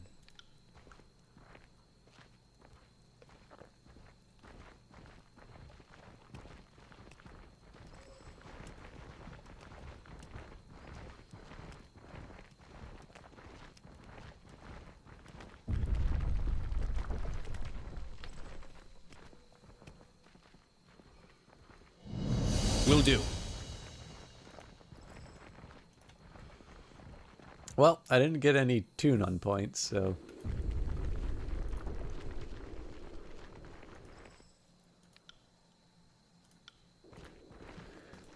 But it seems to me, looking at the map here, so I'm glad to have loaded up on some quests, but it seems to me like we're more or less compelled to go to the assigned location. Jagged Maw Shrine. Jagged Maw is a well-trafficked area close to the outskirts of the region and a short distance from the region's few settlements. Beastmen have been fascinated with the area since Cairn's fall and the formation of the Stone Sea, believing the unusual rock formations to be tied to the dying Archon they revere. The heavy human presence here has driven them off, which has only increased tensions between them and local settlers. Encounter in the Stone Sea. At the end of the road, a small child crouches next to an abandoned wagon, rummaging through its contents. From afar, she resembles a bedraggled urchin, smirking face lined with dirt, her tunic torn and thoroughly stained. She spots your approach and lets out a small yelp, sprinting off into the copse of trees and vanishing from view. Follow the girl. I'm assuming this is a trap, but you follow the child as she weaves between the trees until the forest gives way to the open fields of a fall farmstead, empty from the last harvest. The girl leads you across the grounds, past 2 empty houses and a row of clay beehives, eventually racing into an open barn. As you enter after her, you see a clutch of children huddled in the rear, trembling as you approach. There are 6 in all, gaunt faces and tired eyes shared among them all. One boy drops a small knife as you approach, letting it vanish within the folds of straw at his feet. The children swear they are alone, claiming to be orphans from a massacred village. They fled during the fighting and retreated to this farmstead. Its owners, they claim, slain by Karo's forces. The barn is full of harvested rye and a few jars of stored honey, no doubt the reasons why these children are still alive. Send them to work for the disfavored. Send them to train as spies for Tunon's court. Ask about the empty cart on the road. Some of the children exchange concerned glances before the little girl you trailed speaks up. Her voice wavers and she blurts out a stammering explanation. The cart was likely used by a traveling merchant and abandoned once soldiers clashed in the nearby area. Her eyes flick to the ground for a brief moment, long enough for you to follow its gaze to a leather boot barely visible between tied bundles of standing straw. You push past them and kick aside the bundles, revealing the corpse of a middle-aged man with multiple puncture wounds in his neck and back. The children gasp at the revelation, and some begin to cry. The young girl pleads innocence, claiming that the man discovered the farm and attacked her, pinning her in the straw before her friends returned and stabbed him to death. She begs you to believe her. Send them to train as spies for Tunon's court. Though mere children, the scamps are tenacious and clever, requirements for survival out here alone, and may be of use in Tunon's court. Left to their own devices, they will almost certainly die in time. You pen a declaration. The children are to be evaluated by the court's Fatebinders for possible service, and should they be found lacking, assign to local tradesmen as best suits the needs of the city. The journey won't be easy, you caution, but it is necessary if they want to survive past the next season. The young girl takes the parchment and thanks you, though the rest of the children look unsure of the matter. You collect some grain and honey for yourself and exit the barn, leaving them to contemplate their fate. Two Notes Court reacted favorably to your actions.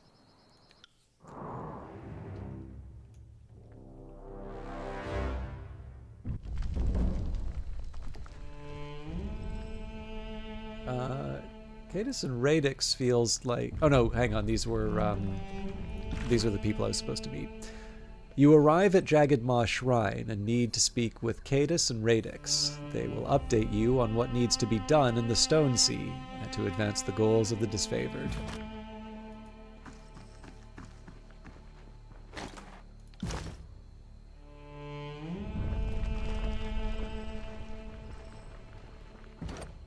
Strange formation.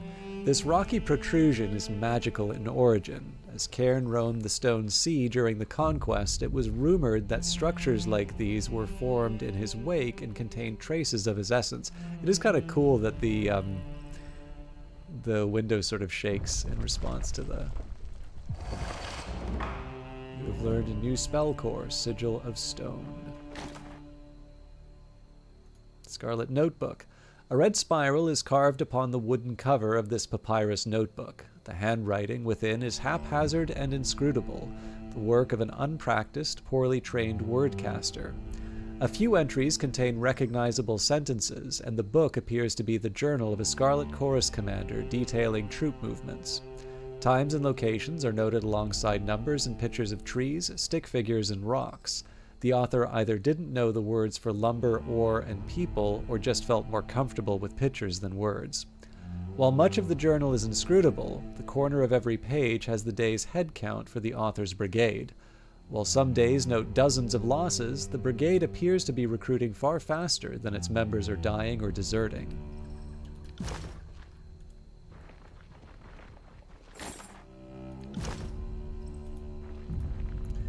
The Stone Sea environment is harsh and unforgiving. Arid plant life is about all that can survive in these parts.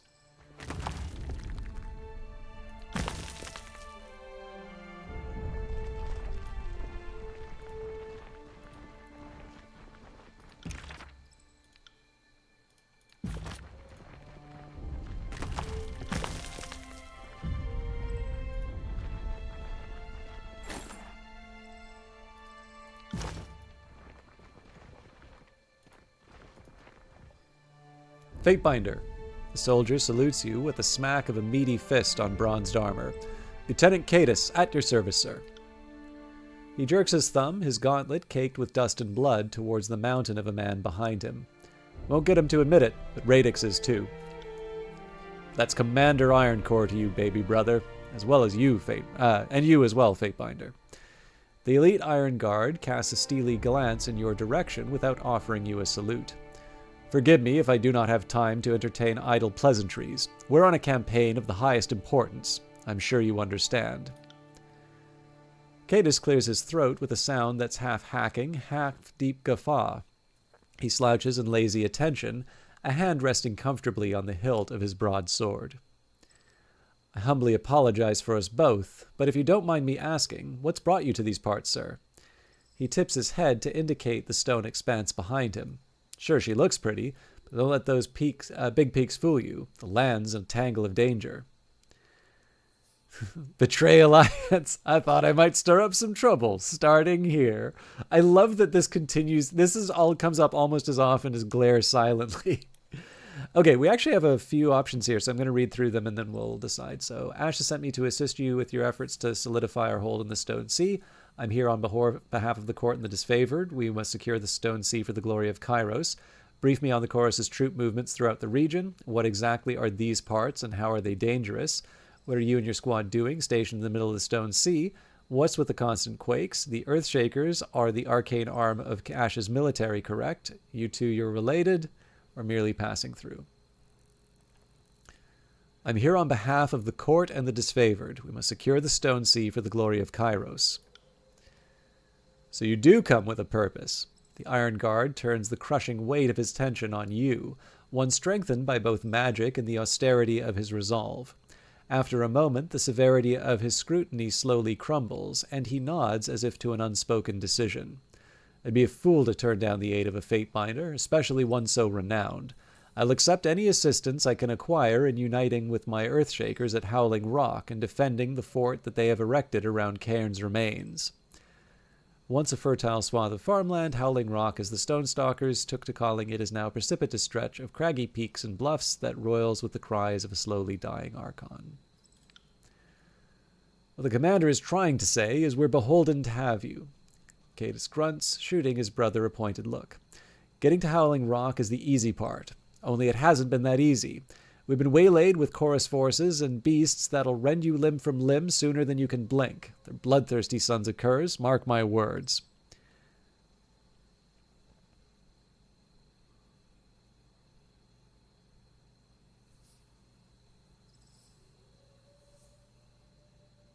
I did say I'd come to help you, but that doesn't mean I'm willing to battle both chorus and beasts in order to do so. The disfavored lieutenant scratches the back of his helm, perplexed. Forgive me for saying, but I expected more zeal from you, sir. Any one of my shields would piss on their mother for the chance to fight in Ash's honor.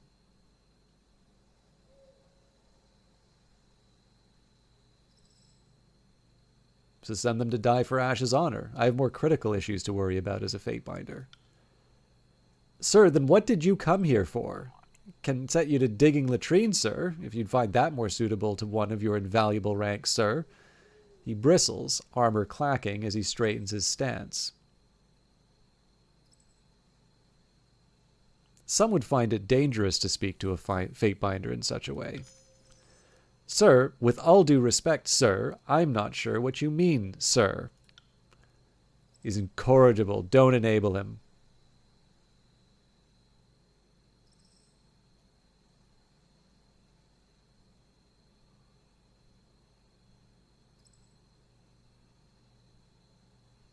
If you think I'll be the one to cave, then you are sorely mistaken. If you want my help, then name your offer. Sure as shit don't fight for the pay, so if it's rings you want, I can't help you. But if it'll sway you, I'll give you the last of my rations. Willing to starve for it? I see you're ever audacious, my baby brother. Radix gives you a curt nod. Have your rings and help us, but take his food as well. Lieutenant grunts, annoyed enough for once to ignore his commander's bait. Deftly, he draws his sword and, crouching, carves a basic map into the silt-covered ground. Carve us a path to Howling Rock, and I won't need the rations. Fastest routes through Stone Down Gorge, but like I said, the area's swarming with chorus and beasts alike. I'm counting on you to save the lives of my shields. Got it?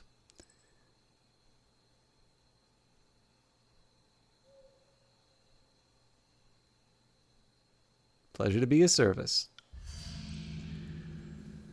We'll prep for heading out. Cadus pounds his fist to his chest in farewell. As my squad will be protecting the commander and his shakers, we'll be trailing a ways behind. See you at Howling Rock.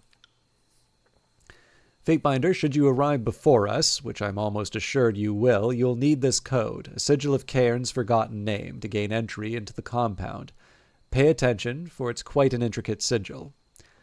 The master of the Earthshaker Guild calmly demonstrates the sigil by twisting and drawing his fingers through the air. Though it appears to any witness to be the motion of a spell, he lends no magic to the mark, deceptively using it as a coded communication instead. Show it to the guards, and they will know that you are one of us. Practice the sigil of Cairn's forgotten name. He tilts his head, impressed. That is good. Adjust this finger like so on the down curve. Yes, precisely. You live up to your reputation, Fatebinder. How can I be of service? Brief me on the chorus's troop movements throughout the region. Shit, if there ain't more of them than maggots out here. Can't go 2 feet without needing to gouge someone's entrails out. The soldier rubs at the pommel of his sword, edgy. But most of them have swarmed Halfgate, looking for warm bodies. Crude as my brother is, I agree with his assessment. The chorus are rather semblant to maggots, singly inconsequential, yet annoyingly numerous. Both squish beneath stones of adequate acceleration and mass. He taps his foot in a slow but eager rhythm on the ground, but then stops, settling himself once more into stillness. However, more pressing matters have need of my attention presently. Even Radix likes killing chorus screamers, but he can't stray from the parameters of his post, and I can't stray from him. Oh no, what a convenient shame that you're both stuck here and need someone else to do your dirty work. Verse shakes her head. Pathetic.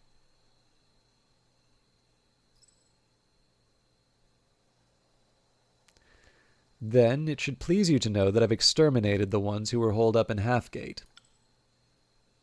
You up and massacred the whole damn slew? The lieutenant rubs the edge of his faceplate, head tipped in awe. Damn, I think you just stole my heart, sir.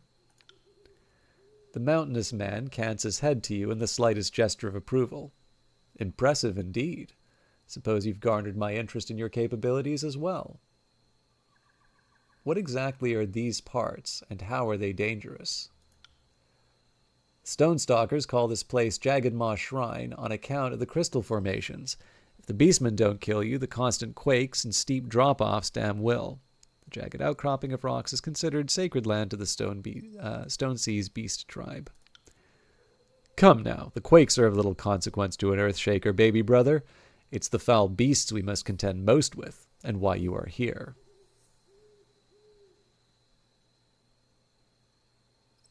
The beastmen consider this place to be a sort of shrine. Something about big elder teeth and dead ancestors made it sacred ground to them. Shit if I know, or care. The Shakers say this is a place of concentrated magic, and that's about as far as I understood it. Ask him about military stratagem, and he'll light up like a spark of sulfur. But when it comes to alchemy and the arcane, his understanding is fundamental at best.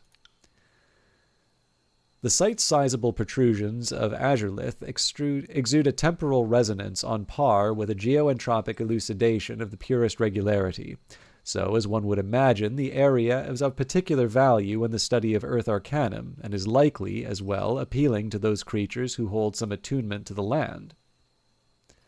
Right, of course. The mountainous man rumbles a deep laugh and claps you on the back. It's refreshing to speak with one of similar understanding, considering my company of the last several weeks. Not getting along with the locals? Which ones? The starving simpletons of Halfgate who mule their grievances against us to the chorus, or the beasts who nightly crawl the cliffside seeking to flay us alive? What grievances do the people of Halfgate have against the Earthshakers? At times, the earth remits me vibrations of their murmurings. The cretins unilaterally blame us for the region's continued seismic activity, though they're not entirely wrong. Why is the beast tribe in the Stone Sea trying to kill you? Did you know they first welcomed my Earthshakers into these lands? They do tend to hate the disfavored, though, don't they, baby brother? Damn right they do. Rather than agitated, his voice sounds mirthful from behind his mask. Cocky, yet easygoing. We put the fear of Ash in them. The Iron Guard presses 2 fingers at his temple, suppressing a sigh. Regardless of the means, the beasts have commenced attacking us, Earthshaker and soldier akin. We had hoped to draw on our common ground as mages of the land, but after first accepting us, they savagely accused us as trespassers and stealers of some nonsensical substance they call elder teeth. What exactly are elder teeth? It's what the beastmen call azurelith. They call them such because of their teeth-like formations, and the elders in their tribe use them. He shrugs at their odd reasoning. We know they have mystical properties, such as amplification of magic, and are still studying their uses. Cairn himself was fascinated by them. Tell me about the crystal azurelith formations in this region. The locals call them elder teeth. We've been researching their properties, which seem to amplify magic somehow. Cairn was very interested in them and sought to better understand them before his untimely demise. He looks off in the distance, as though hoping to catch a glimpse of his master. Let's speak of another matter. So be it. What are you and your squad doing stationed in the middle of the Stone Sea? We're weeks into the escort on... We're weeks into the escort op of Fire and Damnation. I'd say I got the detail as punishment, but the general claims he chose me on account of this jerk being my kin. He thinks Radix will listen to me when I tell him he's about to step off a cliff. As if that would happen, he waves a dismissive hand. My brother is a dreamer, though his fantasies are often insipid and ill-devised.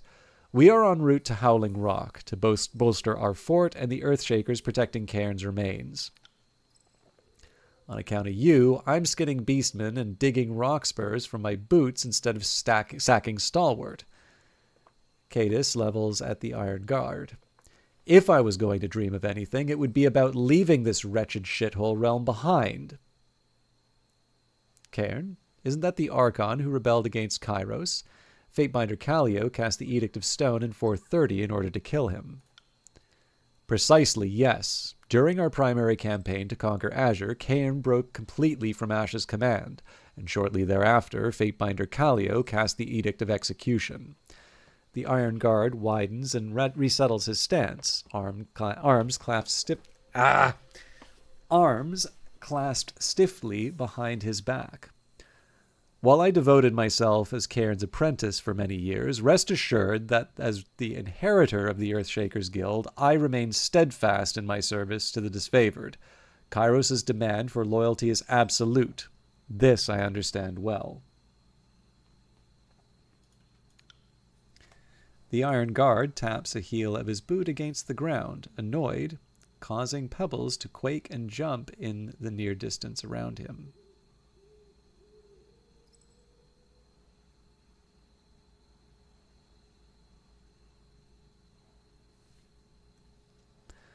What I can neither understand nor forgive is why he would choose such filthy savages over his own disciples.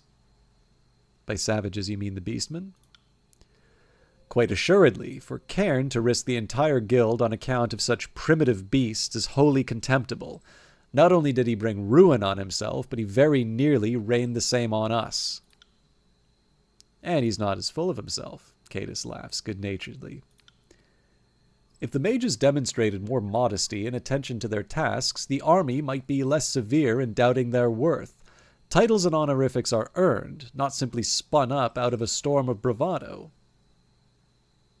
You're both an Earthshaker and an Iron Guard? How did that come to pass? It was not by choice, I can assure you. I merely desired to study under Cairn's tutelage, but after we pledged our allegiance to Ash, the position was more or less forced upon me. He looks down for a moment before catching himself slumping. Not that I could resent a position bestowed upon me by the general himself. Though I am not one for rank and file, as Cain's protege, clearly I was the ideal selection. To be an Iron Guard is to be recognized by Ash personally. The Archon of War loves his soldiers to a woman, but he only grants his favor to those who distinguish themselves. There is no greater honor. Hey, Tikri, how are you doing tonight? Always very nice to see you. Let's speak of another matter. So be it. The Earthshakers are the arcane arm of Ash's military, correct? An astute observation. Our guild has devoted ourselves to the study of Earth Arcanum, and as such were the disciples of Cairn before his unfortunate end. As his prime and closest pupil, it has befallen to me to inherit Cairn's legacy. He sweeps a brief, stiff salute. I am Radix Ironcore, mover of mountains, Iron Guard to Ash, and second master of the Earthshakers. You two are related? That's right, sir. We're brothers born, if not bred. He slaps Radix heartily on the back, the iron underside of his gauntlet resounding like a clang of a funeral bell. We share a mother, much to Radix's regret. My brother, impetuous as he is, likes to rely on brawn and chance as he marches through life. I, however, being elder and of higher intellect, am fortuitous enough to have inherited the call of the land. He says that, but I'll be the one keeping his head from getting lobbed off when we're attacked next. If these two can get any more sentimental, I am going to push their faces together as hard as I possibly can. You were raised apart from one another? It's not like he was sent away on account of him being 12 years older and annoyingly apt with magic. He left for Tortillus to study under Cairn. Cadus smacks his brother heartily on the back. Can't say I missed him much. You ever buried alive, sir? Ah, how long ago. I do remember. Mother was quite proud, not of that incident. She was unreasonably furious, even though I left you an air hole. He taps the toe of his boot on the ground, thoughts likely as tremorous as the earth around him. It was a great honor to study under an Archon. Had a good session? You think you dropped some players' jaws with a social stunt?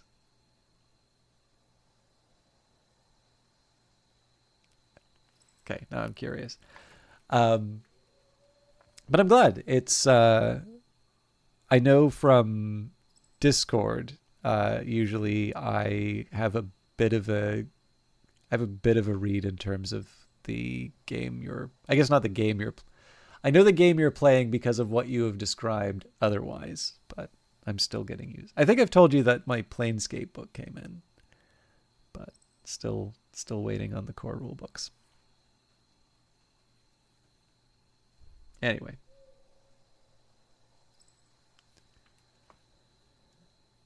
You have separate fathers? Who were they?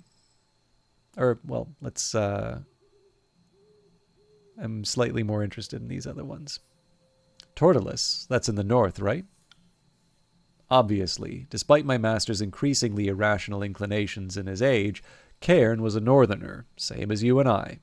The Iron Guard settles his stance, peering silently towards the horizon for a moment, before he continues to speak. Tortillus is the longest continental mountain range in the Northern Empire. Naturally, it was upon its highest peak that Cairn established the Earthshaker Guild, where I painstakingly accumulated the potential of my abilities. Acuminated the potential of my abilities. What was it like studying under Cairn? Excruciatingly arduous, yet edifying. Do you want me to claim he was like a doting father? I cannot. He was ruthless when he needed to be, and, above all, brilliant. You have separate fathers. Who were they? Don't know, the lieutenant shrugs. But it doesn't rightly matter, does it?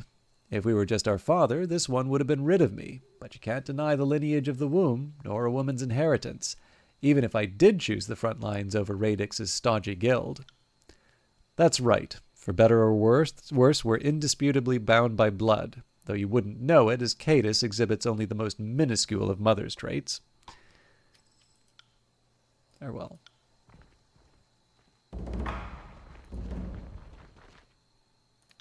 All right, we are eliminating the Stone Stalkers. Carving the path. Cadus and Radix have asked you to begin making a path for the disfavored through the Stone Sea, beginning with Stone Down. Oh, we've got a couple of... Oh, I guess we already dealt with that.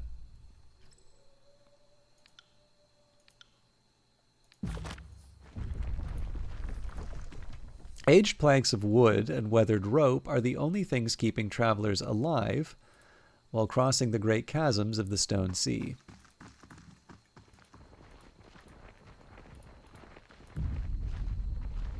Moving? Sorry, I can't.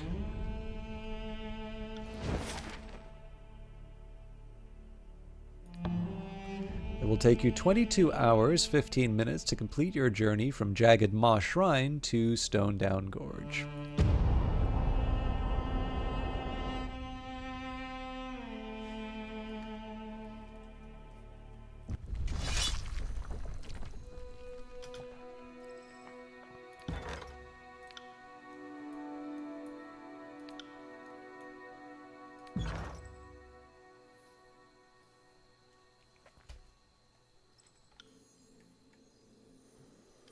They won't see me coming.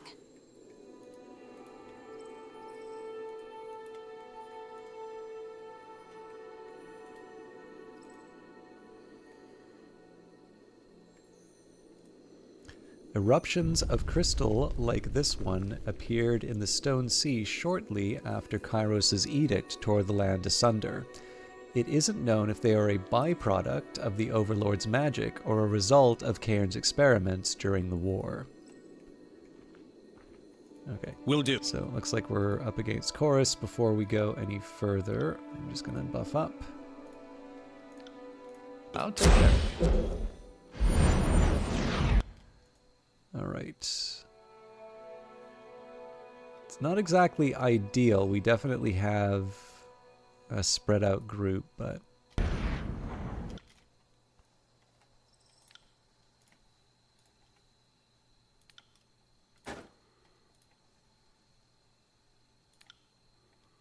Not happening.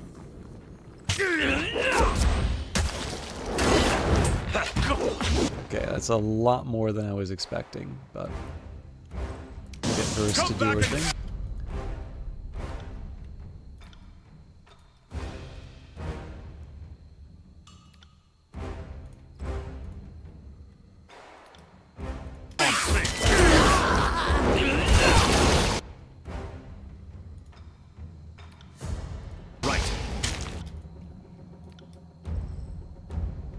I'll take cover.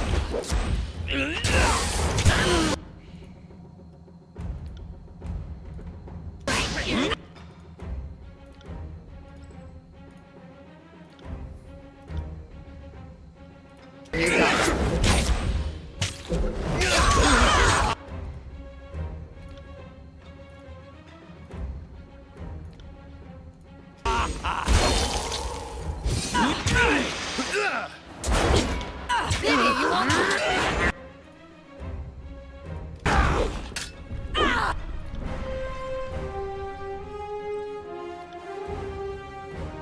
Not a problem, Bob.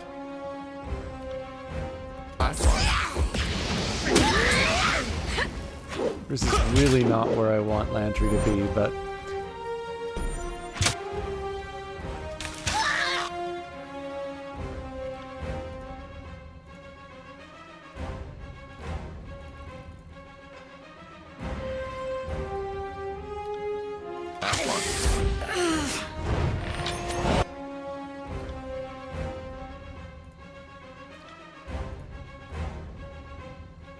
You got it. On your knees, worm!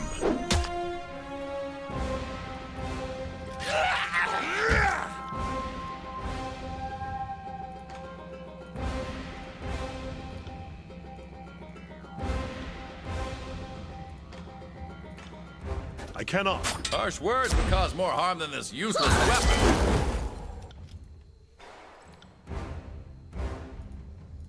You got it.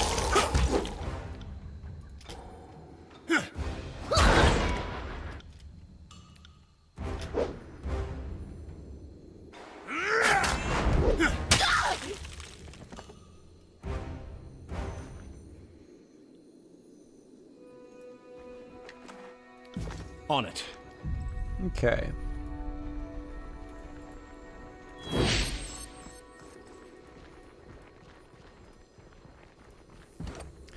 Azurelith, this crystal fragment glows brightly. This crystal fragment glows brighter than its nearby brethren. The fragment is firmly embedded in the ground. Extract the crystal. Gently pull on the crystal with enough force to safely remove it.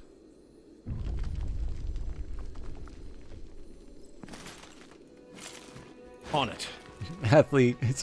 Lantry Athletics +1, so Lantry was the one exclusively to pull it out of the ground.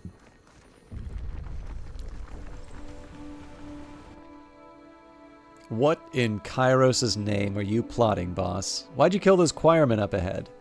He points his weapon at your face, flushed scarlet. Don't try to deny it. My pal Pustule saw it all.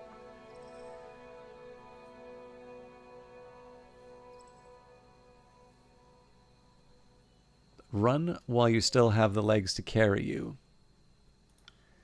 Friggin' piss! It's the disfavored binder! With a yelp, Octave fumbles to draw his blade, tripping backwards over a loose stone. Furies! At arms! At arms! Shit! Damn! Help! That was a sorry display. We should put this terrified rodent out of his misery. Barrick draws his weapon and readies for combat. Doesn't seem like I had many options there, so...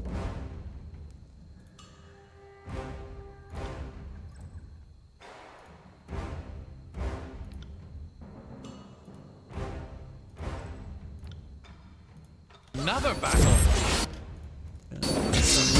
I really wish... Oh god, okay. Need to make sure Lantry's protected here. On my command! We're ready for another.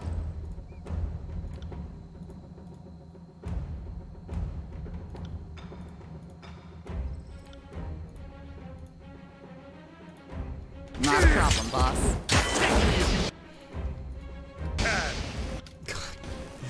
No sense of survival at all.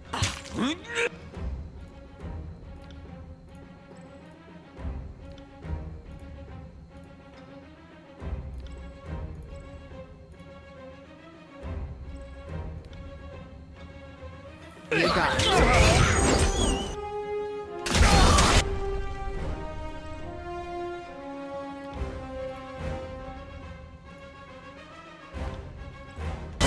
Put me out!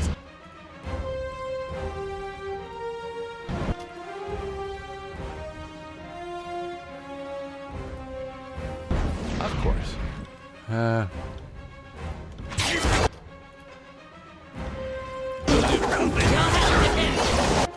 Yikes. Kairos, not a... At once.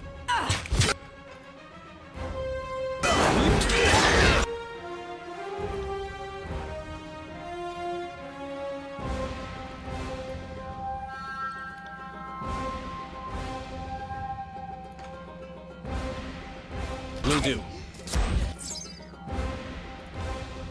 I'll take care of it.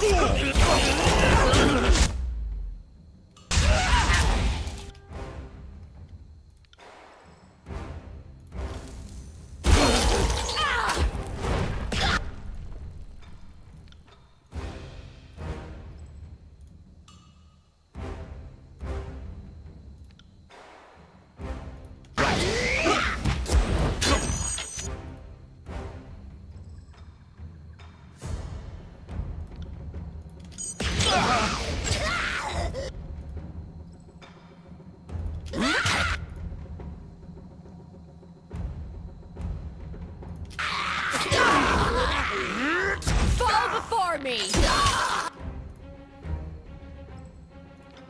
Can't do it.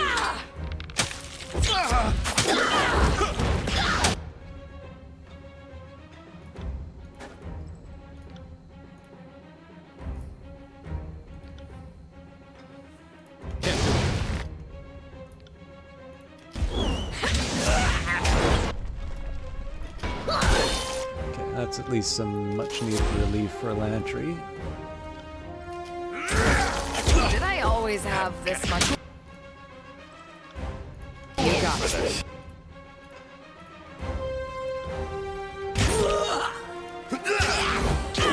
Grovel before me! Again, no sense of survival for Lantry. Like, I may be misunderstanding what it takes to do pathing systems and that, but I really don't understand why these characters really like to go in melee range of these hostile characters. Anyways, we made it through, so.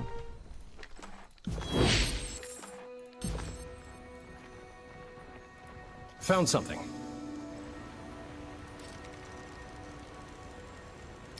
Quiet down.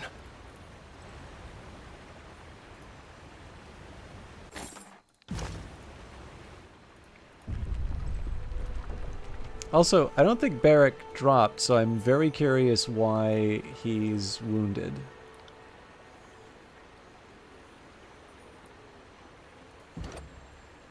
Climb the cliff, use the rocks jutting out from the cliff face to pull yourself up. The rope had nothing to do with it. Zeal. These plans outline the specifics of making the dagger Zeal. This item can be created with access to a Spire Forge upgrade and proper materials.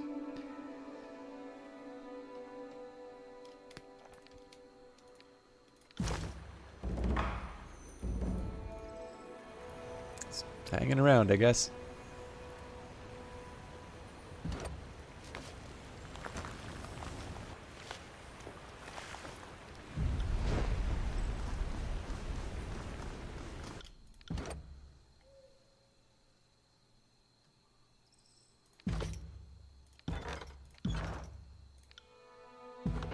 We've been through a couple combats, so I just wanted a minute. Now this interests me. Oh yeah, no, I can see this.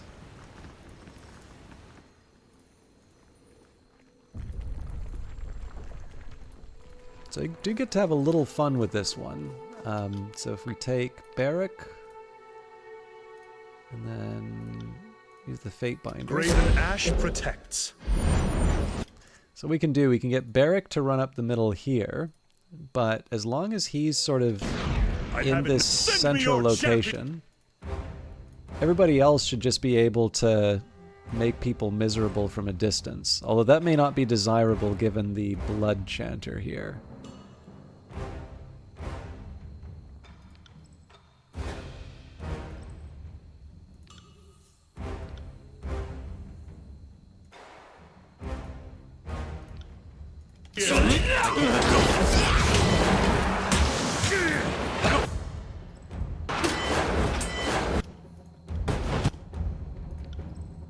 Okay, so we don't have range for him.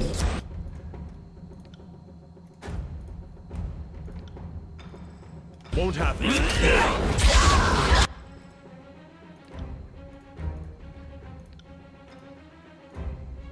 it for the north. I'll take it. At this point, I'm feeling just slightly better about hitting as hard as I can on this front line and then clearing out the rest.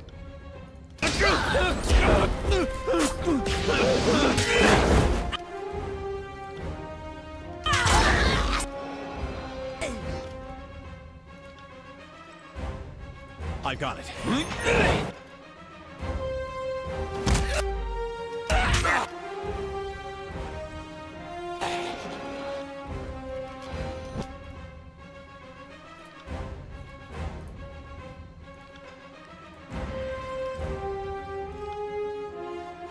You got it. On it. Sure. Oh, I get it. So it's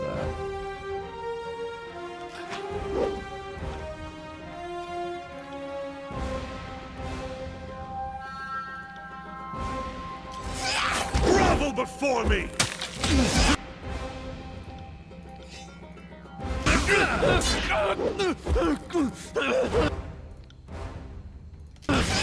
Come back and face me. I'll tear your skeleton off by your ass!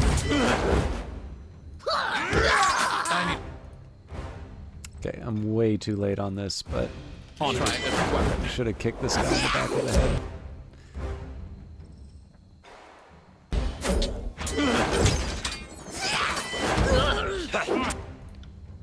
I will aid you. Ray, you clumsy shit focus! God, we are really struggling on this one.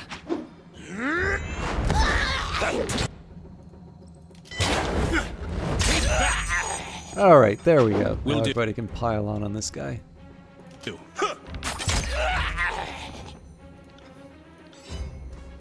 Yes. This crystal fragment glows brighter than its nearby brethren. This fragment is firmly embedded in the ground. Gently pull on the crystal with just enough force to safely remove it.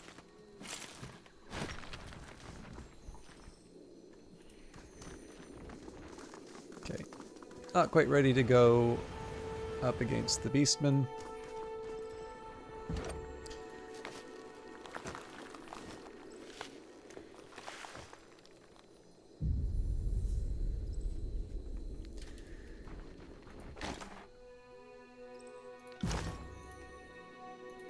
I've got treasures I didn't pick up. So yeah, I don't mind going up against the beastmen if I have to, but let's see what else we have to deal with in this area first.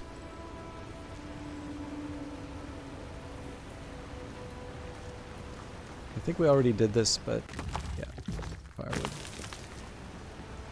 Accessible waterfalls like this one are rare in the Stone Sea and are a valuable resource. The water that flows into the depths below forms one of the major nether streams that sustains the region's scattered populations.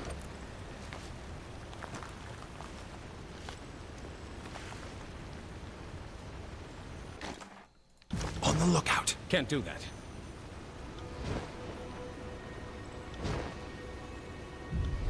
The reason I'm going for the scouting on some of these are just to see if Time there's to any, lighten my step.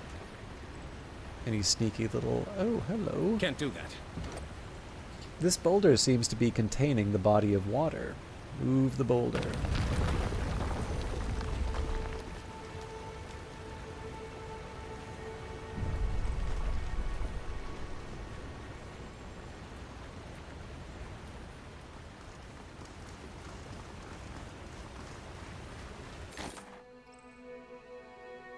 Cool.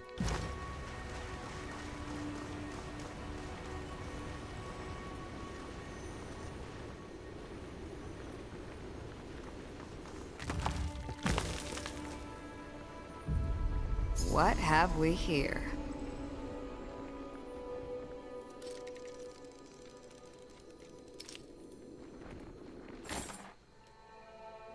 Charcoal rubbing. A portion of an unknown sigil has been recorded on this scroll. The charcoal imprint is rough and incomplete, leaving the full design a mystery for now. The party has received an incomplete charcoal rubbing for the Aurora Spire. You add the imprint to your existing charcoal rubbing, further illuminating the mysterious rune's shape. Though the design is much clearer now, it still remains incomplete.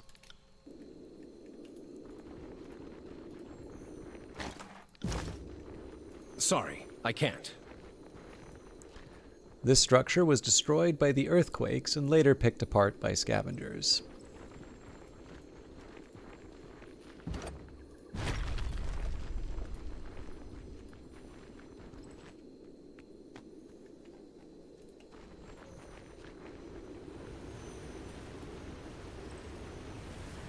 Alright, so we've done as much as we can. Now we have to interact with the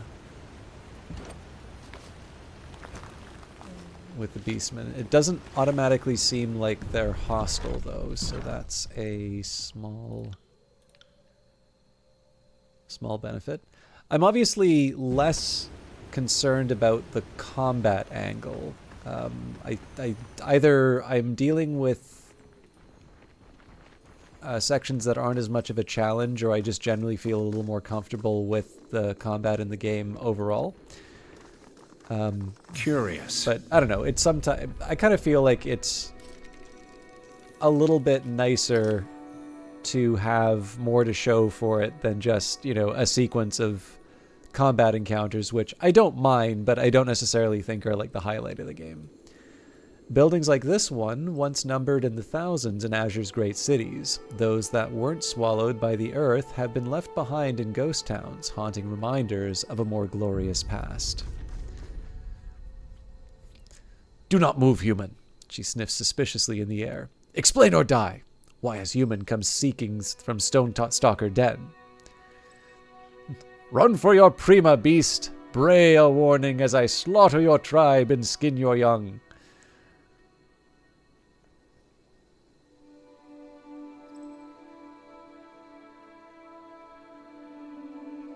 A Fatebinder's business is of no concern to you, Mutt.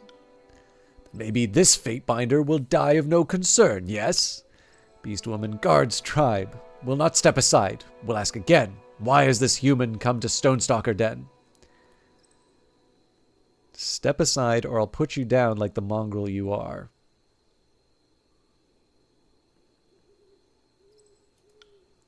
Growling eyes lit in rage, the Beastwoman lunges for your throat. Should have just gone for the athletics one.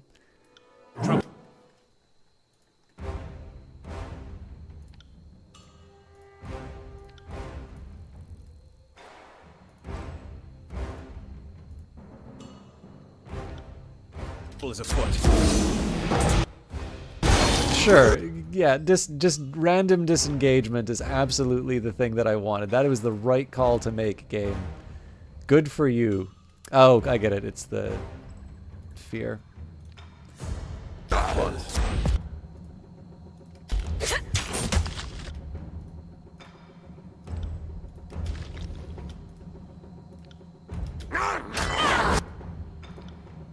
As you command.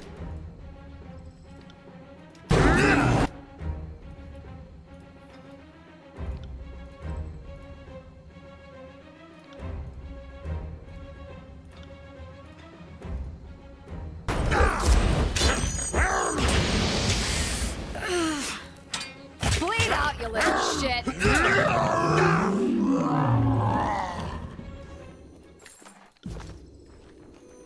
So yeah, on that note of I think we're bad at making. I'm gonna wait till they all kind of combine.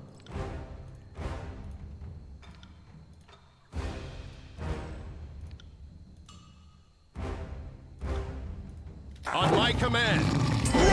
Before me!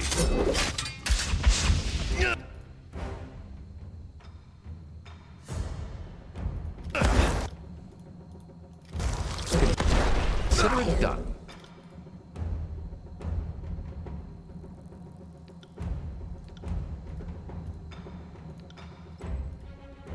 Not a problem, boss. I will aid you.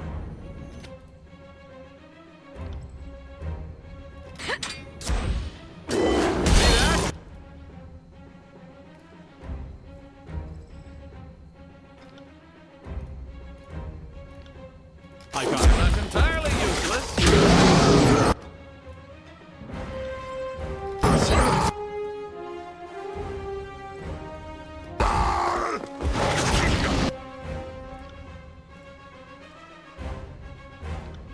I got it. Hands off. I know my own strength.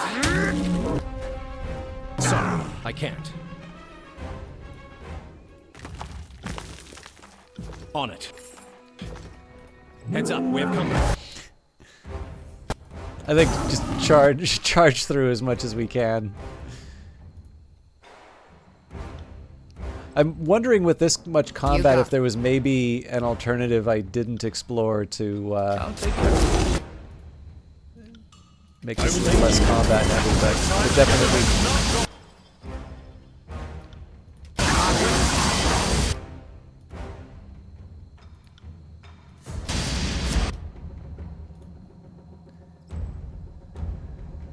Okay.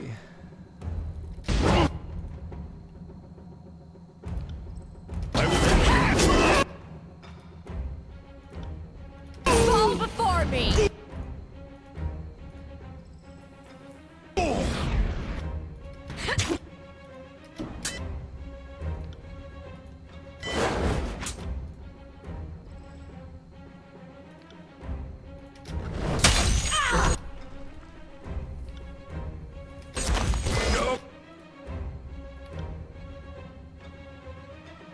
I'll do it for the North.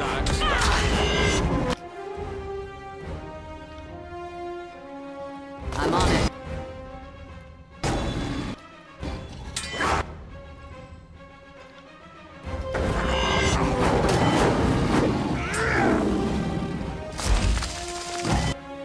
Okay, this is the one I gotta take out.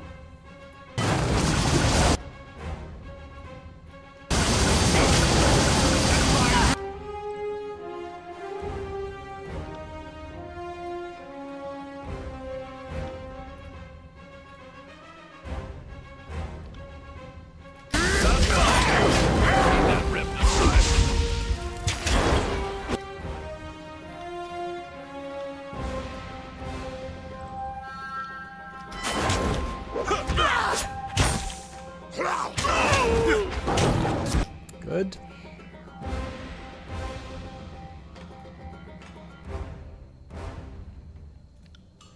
Will do.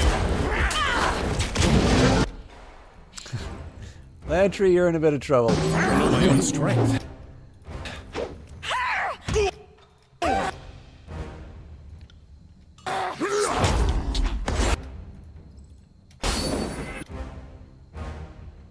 Okay, everybody's just switching dance You got partners it. now.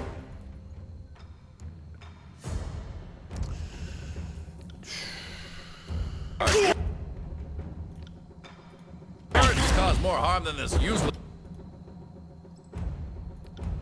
All weapon. right, let's do this.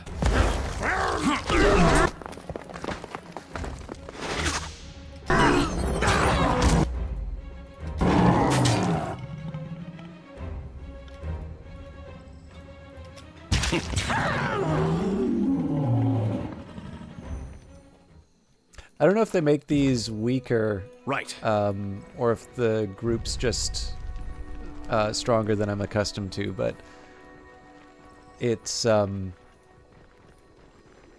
know, it feels different to just be pulling in very large numbers, particularly of the beasts, and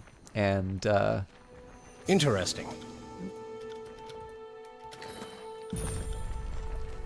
taking out such large numbers. I guess what I'm trying to say is combat's only fun when I win. Okay.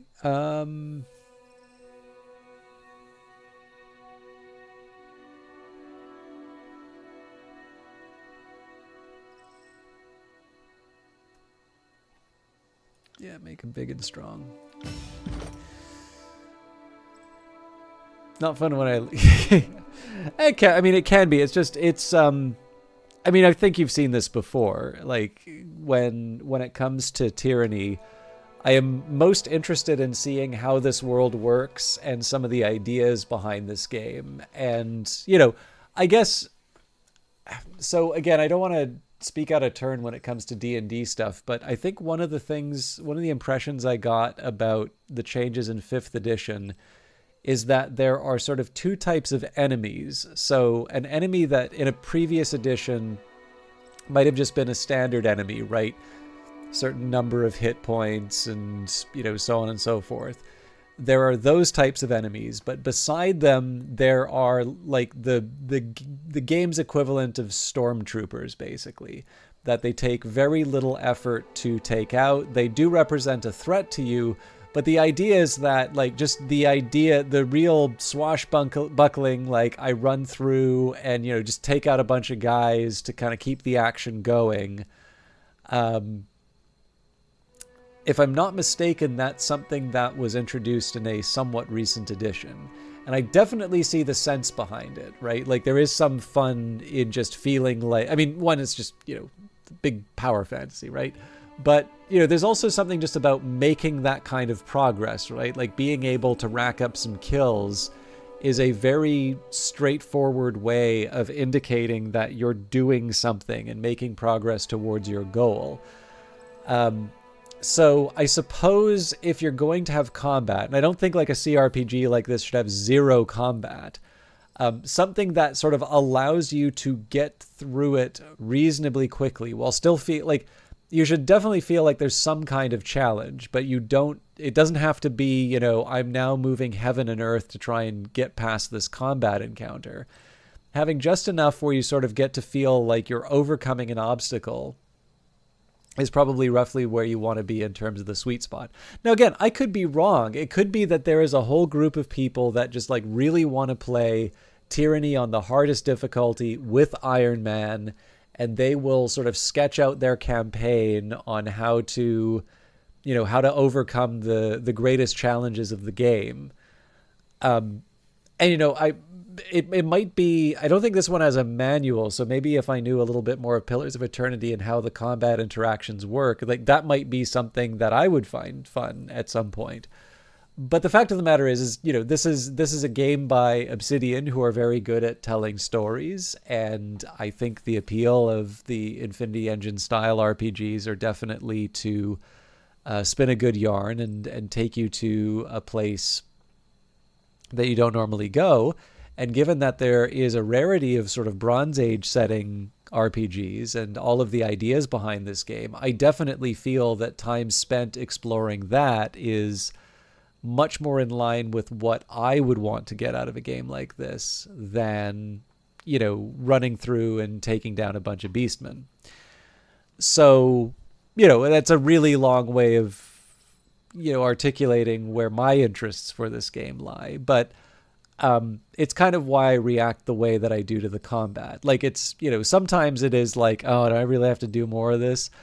And, maybe there are some things that would make me feel differently. Or maybe I'm just not the target player for this sort of thing, right? I always need to acknowledge that. But I will say that in this case here, I think one of the things beyond just the standard, like, number go up, or, I like feeling powerful. One of the things that I do think works here is that because you feel that the time, like, I think the thing here is that if you are playing this game and you feel like the combat is the thing that's getting in the way of you getting more of that story stuff that you like, and then you spend quite a bit of time on combat, realizing that if you fail, you've now like crossed a threshold where it's going to take you even longer to overcome this if you get beaten in combat. That can be kind of a tough pill to swallow.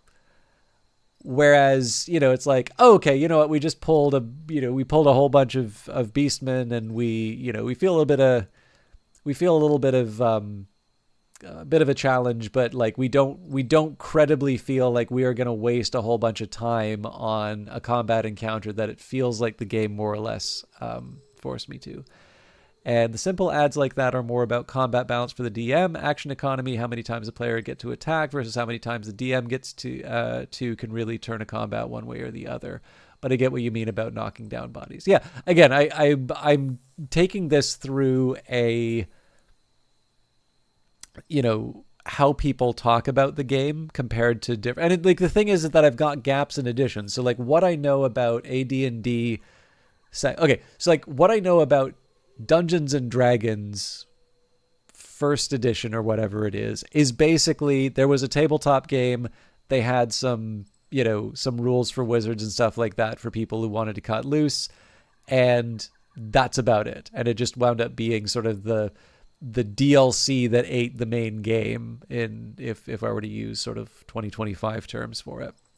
What I know about second edition AD&D basically comes from playing the Infinity Engine games. So as far as I have gotten through Baldur's Gate, Planescape Torment, Icewind Dale, and pro tip, not very far. That's about as much as I know about AD&D second edition. So I know like THATCO. I know it stands for to hit armor class 0.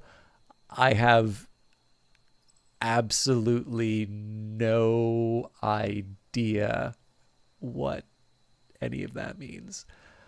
I can't say I know a whole lot of third edition, but I kind of know what the book looked like. I know that seemed to be a really big milestone in the history of D&D because it feels like second edition had been around for a really, really long time. And I remember some people sort of speaking about third edition as like this big moment. I may have even played in a third edition. I have played D&D before, so it might have been third edition, but I don't know.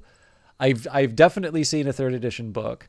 I know I have played something that was D&D, but I didn't I was a player, so I just did my thing. And I don't know if it's common for players to ask what edition.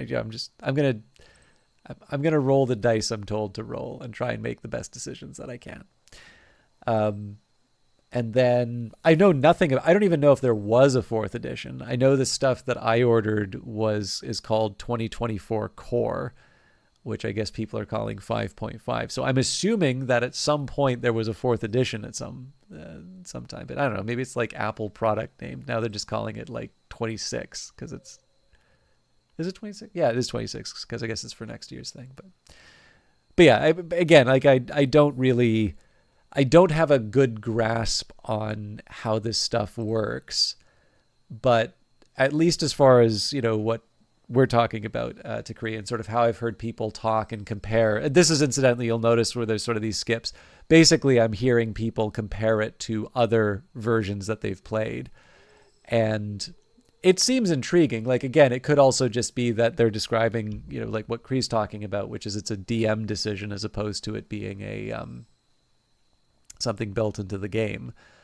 But I don't think it's bad. Like, I think in the end, if you get some tools to spin a good yarn, which is like what I kind of think the whole hobby is about, feeling like you are enabled to do interesting things and having systems that basically let people know what's possible, I feel is a little bit, I don't know. Actually, this would be a really interesting, I'm sure there are people who've studied this, but it would be really interesting to see on the spectrum of very freeform rules to very strict rules that try and account for everything, where the sweet spot lies. Because I feel if you have a completely freeform game, then you are effectively, like, the ultimate version of this, of course, is just you have no rule book. Just people are sitting around at a table telling a story with each other. Maybe there's some sort of informal set of rules, or maybe they agree on like a common world or something like that. But like, make believe at a tabletop probably has a limitation of its own, despite the fact that, you really are coming in with whatever you're bringing. And of course, like a completely confined set of rules, so something like a board game, that I think goes away from the things that people like about tabletop role-playing, that feeling of, there being all sorts of possibility and something a bit more interactive. So, there's probably, this is almost kind of like a Laffer curve of player freedom, but there's got to be some point where people, feel that there is more possible because there's a rule for it, right? The things that maybe you wouldn't think of in improvisation are things you do think of because there is a set of rules for it. So, I'd say maybe there isn't an explicit rule for grabbing a chandelier and like swinging by it with a sword in my teeth or something like that. But chances are there's like some kind of athletics throw, and there is, maybe a few different things, or dexterity or whatever. And you get to do that moment that you see in movies.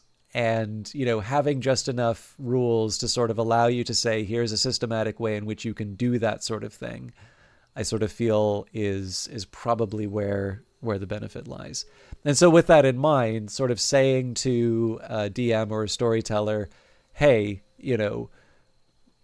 here's a few enemies that are a genuine threat to the player, but they go pop, and maybe the player even knows that they go pop. Like, they're going to prioritize those ones first. And, that's going to lead to those big dramatic moments where the dwarf swings like a two-headed axe and like cleaves through 3 enemies. And that's just a big memorable moment that everybody's kind of stoked about at the end. But with that in mind, it's not just a succession of, trivial NPCs that are running single file to be mowed down by the team. There's going to be some that are a genuine threat, and if they're not dealt with, then there's a real problem. So anyway, we'll see. The game you're running right now had 10 sessions, only 2 combats, one of which was PvP. Your players not getting along with each other. Absolutely a thing that is done. One of my favorite actual plays is 3 people telling a cool story with new rules or dice or anything. Midst, if you're curious. It's interesting that everybody says points out at sci-fi. I actually like both. I am, I like anything. It's I guess it's Sturgeon's law. Although I think this applies to any speculative fiction, right? 90% of science fiction is crap, but that makes it about equal to anything else. 90% of which is crap. So, you know, like I remember when I was growing up, like I'd read the Chronicles of Narnia. I've read Tolkien. I certainly have done my actually, I think the only, oh no, that's not true.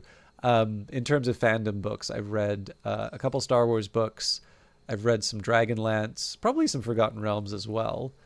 And I've read Battletech. I don't think I've ever read a 40K story though, outside of a Games Workshop book.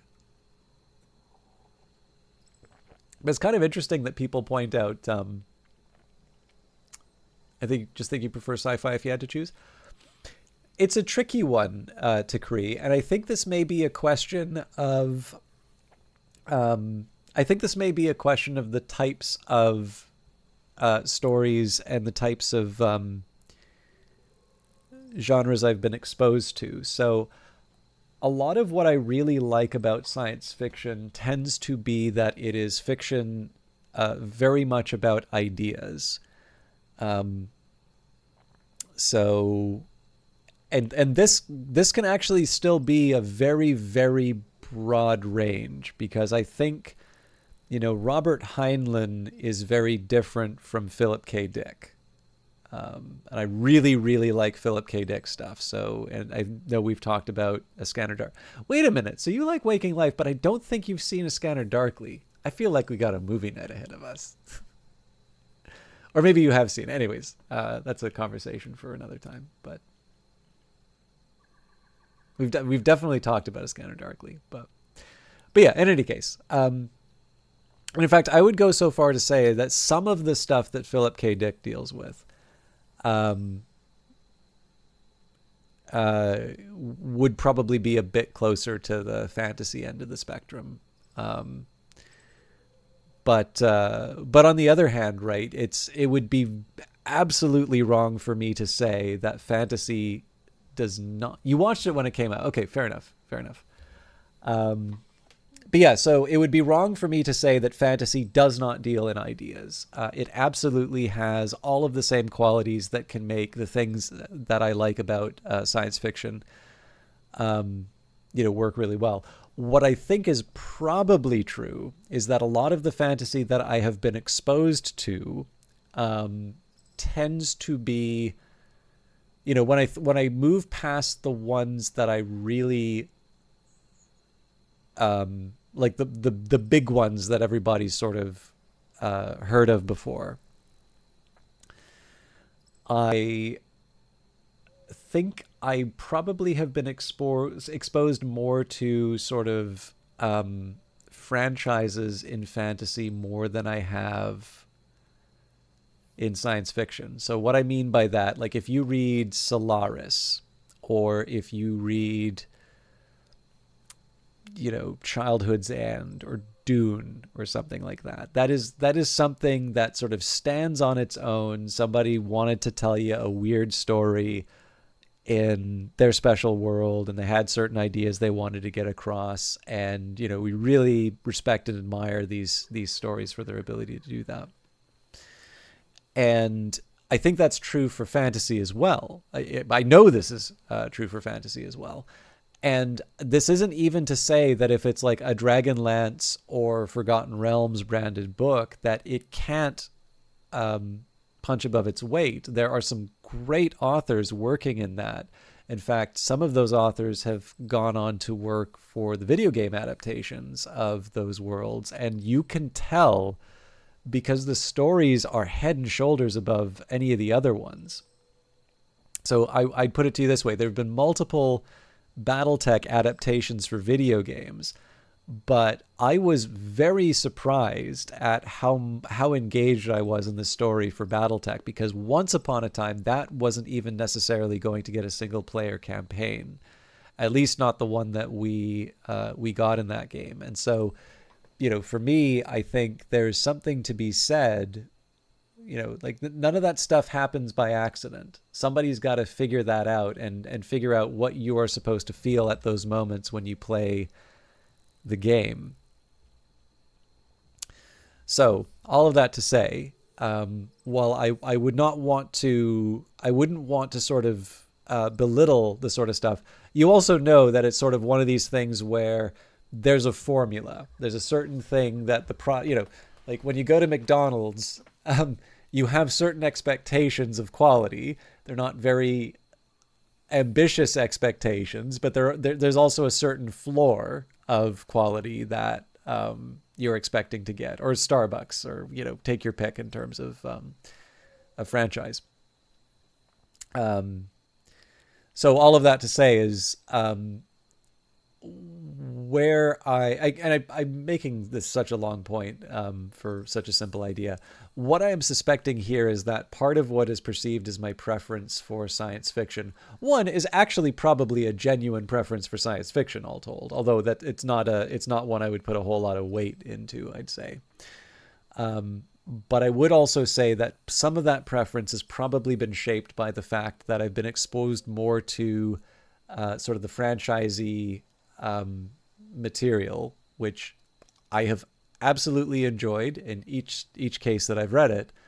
But what that has meant is that some of the opportunities for me to read the really great fantasy stuff, the stuff that gets people excited about, they don't get Spock ears, they get elf ears. Which, by the way, I haven't watched that much Star Trek either. I've seen a couple of Star Trek movies now, but yeah, the stuff that gets people really excited about fantasy, I have been less exposed to, and I think it would be better for me to be just in terms of a more well-rounded reader if I became more familiar with it. Especially because I've been going through my Norton Anthology of English Literature, and I've gotten to Geoffrey of Monmouth. So these are some of the stories that, have contributed to the Arthurian legends as we know them. They're quite different from what you would expect. And you get to see the way that the Norton presents it is actually really interesting. They're very short fragments, but they're different moments in the legends, all from different authors who are sometimes referring to each other or building off of each other. And it's really interesting to see that development. I'm still reading it in translation, so the Norton doesn't switch to Middle English and making you read it in its original form until Geoffrey Chaucer. So Sir Gawain and the Green Knight, I get to read in translation, but Canterbury Tales I need to read in the original. It takes a little getting used to, but with that in mind, right? Like given how much I am enjoying the Arthurian legends, and I'm not even talking about sort of the once and feature king or some of the the big ones that we're more familiar with, but some of the really early stuff, I am actually finding it quite engaging and quite interesting. And so I imagine that because I like that, I could see, and there's other things that I like. I like Crusader Kings, or I like. I actually was really into the Middle Ages when I was in middle school. I feel that there are all of the components that I need to really get into that, and it's really just I took a left turn at Albuquerque. I just wound up I picked up Dune and the Hitchhiker's Guide to the Galaxy on my way to to picking up The Hobbit again or something, and that maybe just slightly biased my my selections. So I just spend so much time on that, but it's one of those moments where I like to sit and actually kind of reflect on why I read what I do. It's the same as if you do, for me, if I'm writing article, and I realize I haven't written as many articles as I'd like in the blog, but I always sometimes ask the question, why am I reaching the conclusions that I am? Why? Sometimes it's just because I have a different perspective, and I think that's good. I think that's where most interesting writing comes from. But, I don't want to be contrarian just for its own sake. If anything, I want to be contrarian because I'm being thoughtful. And so sometimes, there's just that moment where I'll say, there can maybe be a benefit to being a bit brash and just saying, I know better than everybody. But I think it's slightly more productive although when I say productive, definitely in terms of writing a better piece. It's not necessarily more productive in the sense of it being faster. But taking the minute to say, it's okay, so if I'm so clever, why does everybody else think differently? and taking the time to be able to understand why people may be mistaken on this thing, I tend to find is helpful. So that's even when it comes to my reading, it's fun to reflect on that. Anyways, sorry. Let's go back to leveling up Barrack. So I'm probably going to keep going down the Punisher path. So Start of Combat, Barrack gains a large boost to movement speed for a short time. That's definitely, I can see why that would be helpful. Retribution, after using Clash of Iron, Barrack will attack twice with his normal strikes for a short time. Tempting. Bond of Honor, bond with an ally, sharing damage they receive. Yeah, this one I wasn't going to do. Defender's Charge, leap to the aid of an ally, taunting enemies nearby. Tempting, but I'm going to skip over for now. Art of the Blade increases one-handed, two-weapon melee damage. I can definitely see that. Grant a chance to attack enemies as they engage you. Also tempting. And Fierce Demeanor, Barrack becomes an intimidating force on the battlefield. Enemies nearby Barrack have their resolve reduced. Let's start with studying the blade.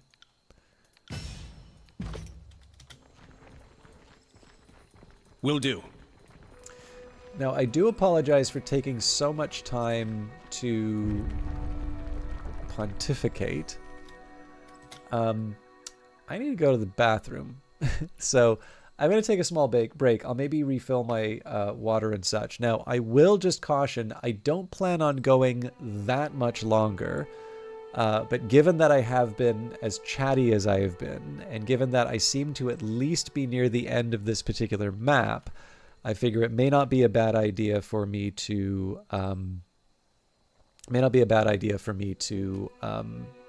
at least see this through and try and find a better closing off point. But because I don't know when I'm going to finish quite yet, I will say, hold on to your horses. No. Get up, have a stretch, get a glass of water, get whatever you need. I'm going to probably not be as long as last time, but I am going to take a minute just to, not just go to the bathroom, but, prepare for however long the session may be. And when we're back, we'll at least finish this map, but I will try and do something kind of commensurate to the time that I took talking about my science fiction reading habits. So I will see you all in a little bit.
All right.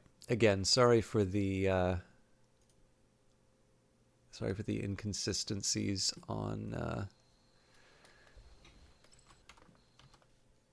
stream time, but we will. Thank you. We will get through this. Okay. Now, normally I would have gone up to this area here and cleared out the pack, but seems to me like we have some opportunities over here, so run full speed towards the edge and jump to the other side. Clearly the superior. We cannot go back the other way. All right, well.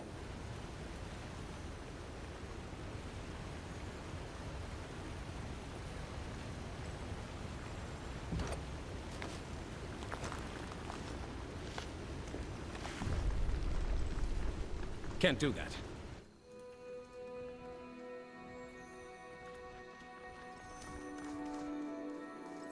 But yeah, so in terms of how I've imagined this character, one of the things that I'm not crazy about in terms of the, wipe out the Beastmen is I've largely taken the view that like wholesale extermination is wasteful. So much the same way that we find the children. Did I just put the...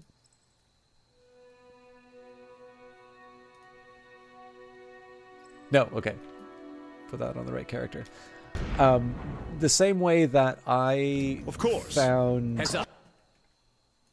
Yeah, I found a use for the children We have company. in Tunon's court.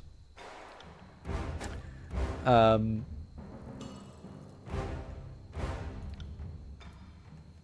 think the Beastmen can serve a role. Now, that role may be slavery, right? Like, it's not... I'm not playing necessarily the good Fatebinder. See that? Entirely useless.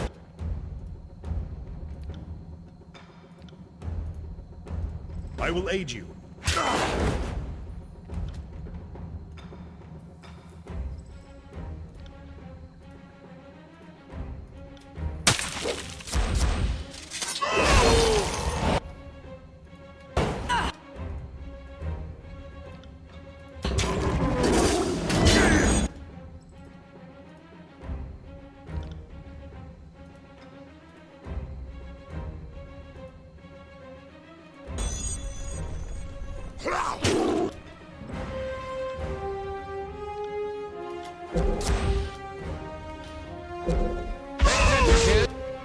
You might learn something.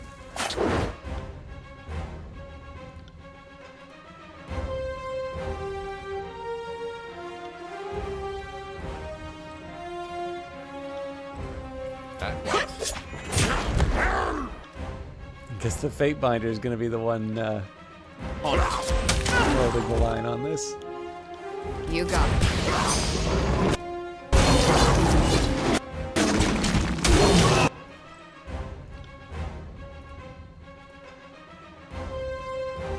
You're not going anywhere.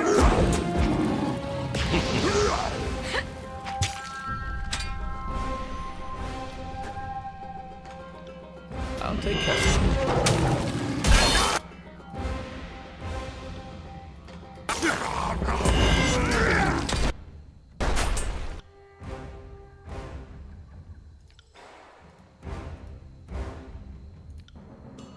You got it. I need to try a different weapon.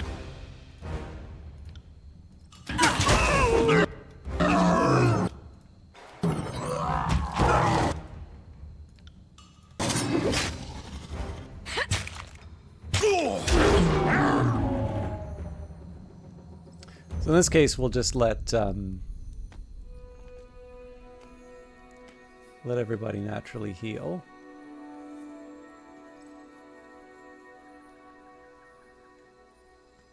And then Verse can kick this off with fire.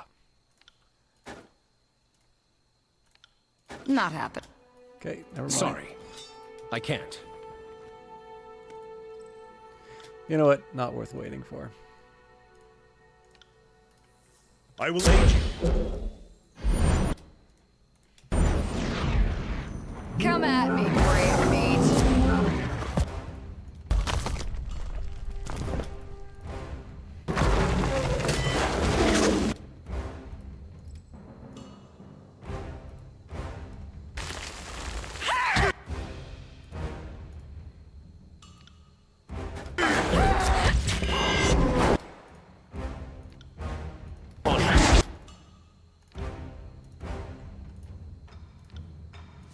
I can't move!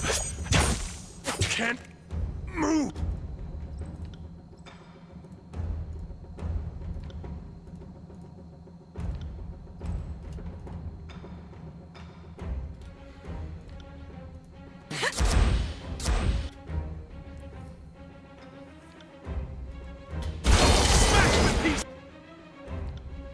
Consider it done.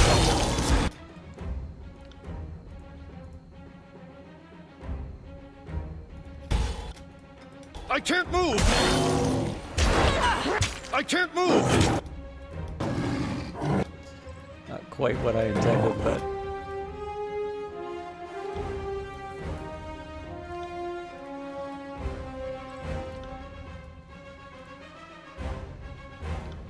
I'll take that.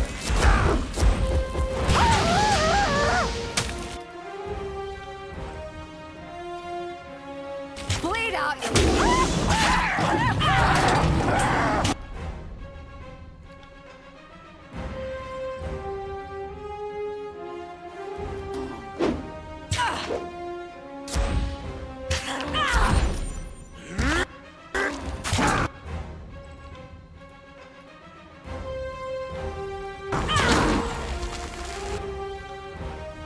You got it.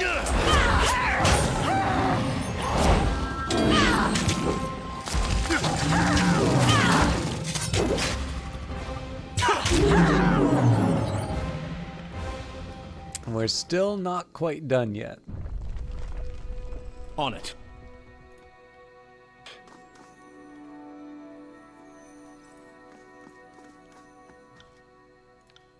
I will aid you. So I do want to make sure that Versus health is up before I go too crazy. Troubles with this. afoot. There! See that?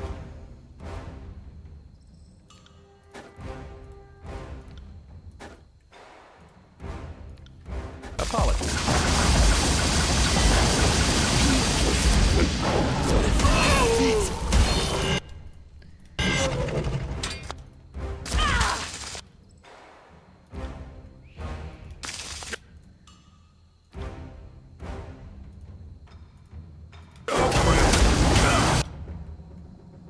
I should have seen which one of these was the spellcaster.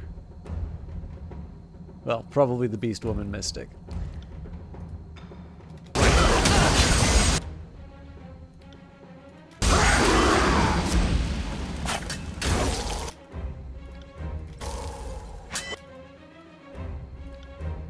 Raven Ash, protect me. Shit! I'm stuck! I can't move!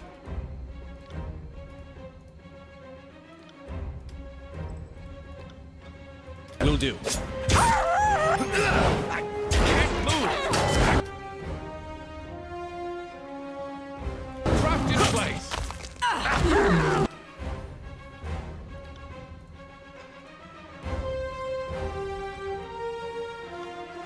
I got it.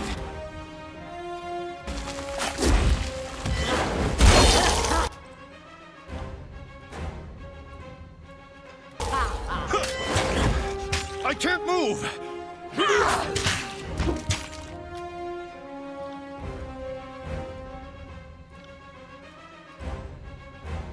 On it.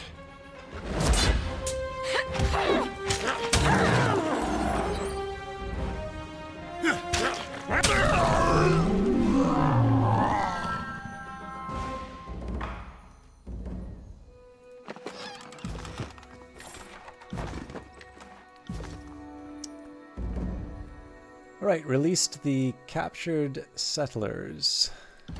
And For the Stonestalker tribe, 21 Stonestalker warriors. You have killed 100 blood in the name of Graven Ash.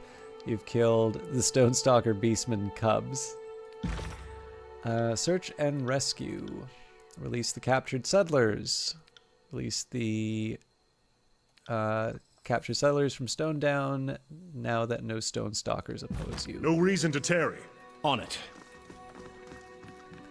I suppose I could have tried the lie, but I don't know. Still a bad guy. This recessed space appears to be a nesting area where beastmen young were often confined for safety. It has most recently been used to hold captured outsiders. Fatebinder! Fatebinder, please, these beasts took us from the plains. They're holding us against our wills. It's only a matter of time until they kill and eat us. Please, you're here to help us, aren't you? The Stonestalkers are dead. You're free to leave. Archons be praised. Thank you, and thank you 1,000 times more, Fatebinder. We won't forget what you've done for us.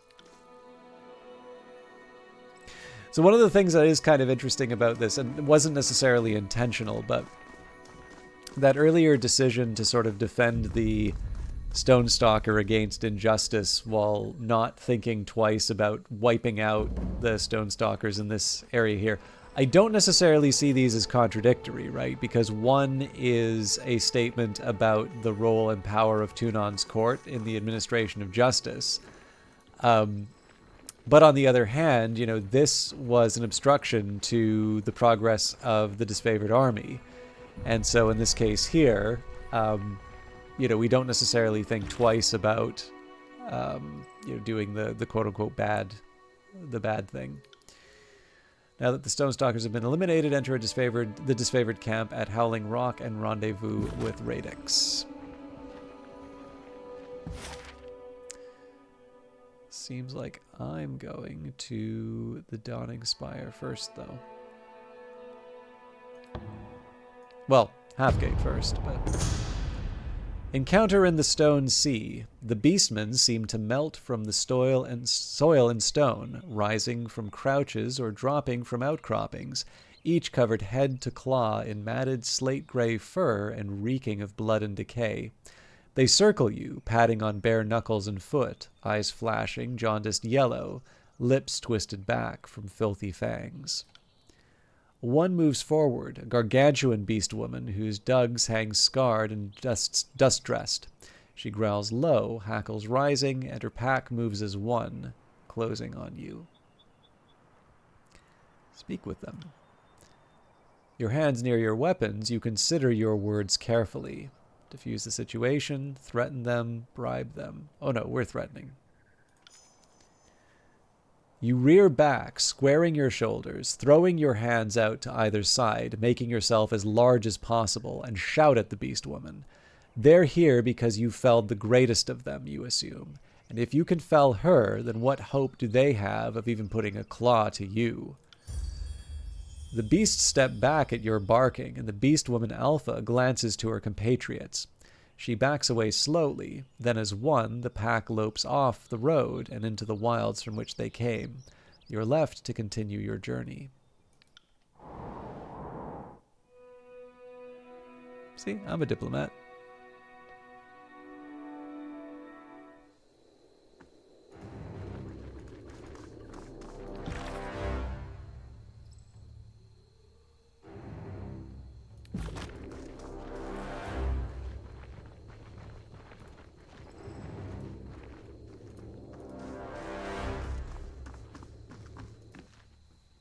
Fatebinder, Grayson cries happily as you approach. You've returned!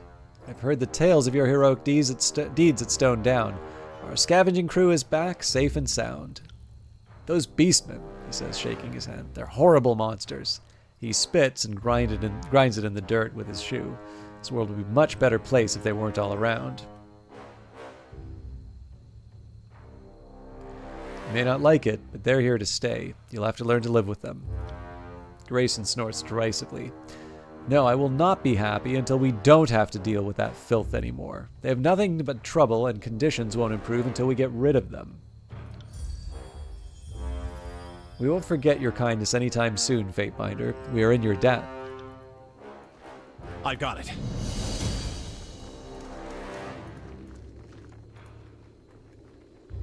I don't think we have anything else for...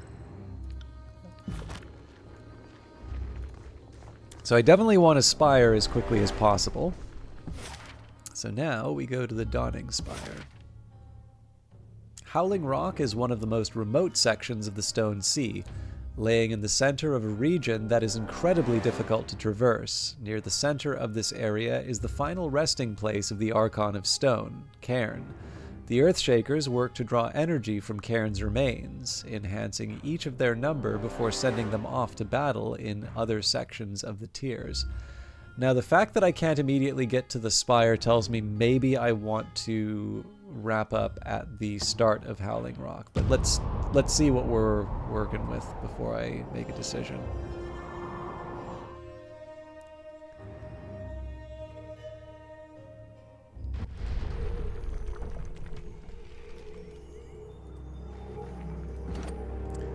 This crystal fragment glows brighter than its nearby brethren.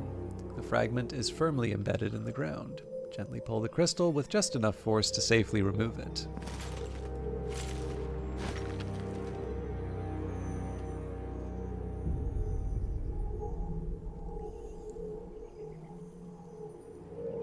Cairn, Archon of Stone, what a sight! Feel free to kill some time here. I've got, so much to sketch. What? That's a lot of man. Let's try not to wake him up.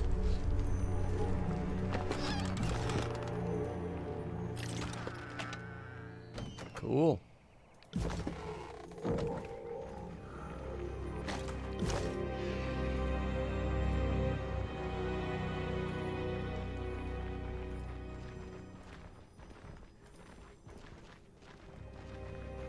Do you have eyes on this? Apparently I don't. Oh, up there.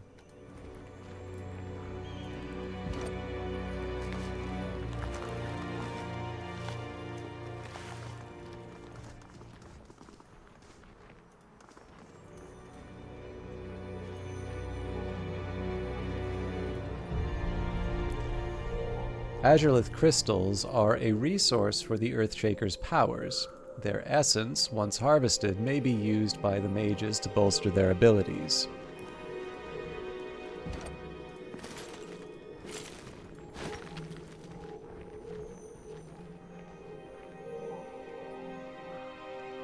A Fatebinder of Tunon, here?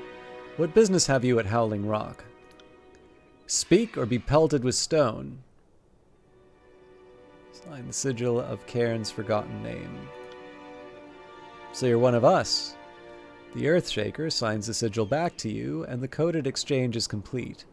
She nods and touches her fist to her chest in salute, but her eyes are as hard as boulders, wary as she watches you. We will raise the gate, but we warn Fatebinder. I will see the earth swallow you whole should you bring strife against us.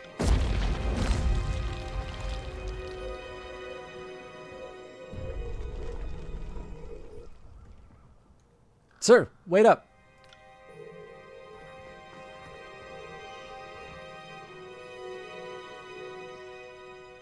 Fatebinder, you survived to join us. The Iron Guard studies you with a stern intensity. If the exertion of the run has winded him, he does not show it. His brother, on the other hand, doubles over, hands on his knees as he catches his breath. Between the two of them, Cadus is splattered in the remains of battle, while Radix stands wholly pristine. Of course he would. Cadus looks to his older brother and straightens. You saw the trail of corpses he left. Made my job easy. Well, easier. The lieutenant gives you a curt nod. Thanks to you, we made it in one piece. Glad you could keep up. While I do not consider traversing rocky terrain to be particularly travailing, I am eager to enter the compound. Take as much time as you need to recoup, Fatebinder. If you need me, I'll be examining the state of Cairn's remains.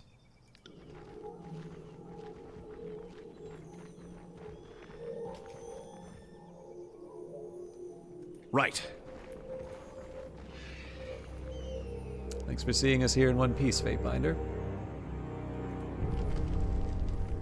Can you not see I'm on station? Speak with Master Radix if you need assistance.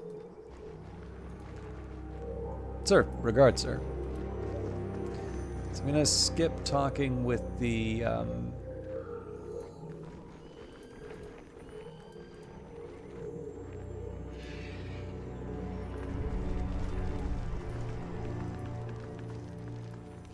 maybe it's a better idea to talk to these It's all in the folks. reflexes.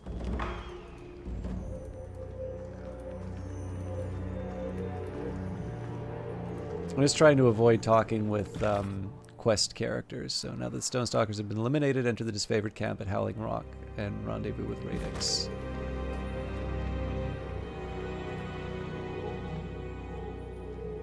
Who do you reckon I ticked off to get stationed out here?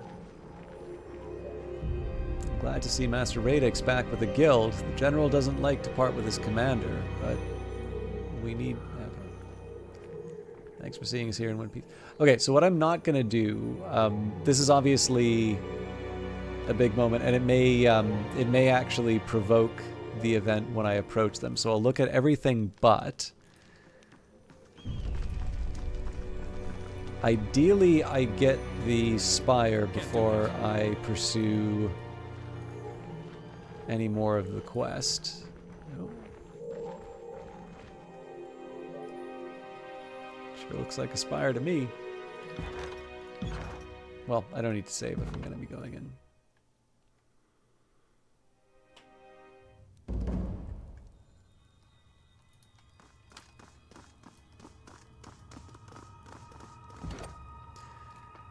This sunken relief, though heavily damaged, is clearly meant to depict a runic symbol similar to the one you saw in Ascension Hall. The relief is incomplete, and thus the final form of the rune is unknown. Make a charcoal rubbing of the relief's shape to help discern the rune's design. Pressing the charcoal to parchment, you capture a blurry but proportionate image of the ancient relief. Though the Dawn rune remains incomplete, it seems likely the completed design is symmetrical in nature. Should the need arise, you could reasonably guess its original shape. I got it. You have reached the base of the spire, but it will be no easy task to figure out exactly how to activate the teleporter at the top.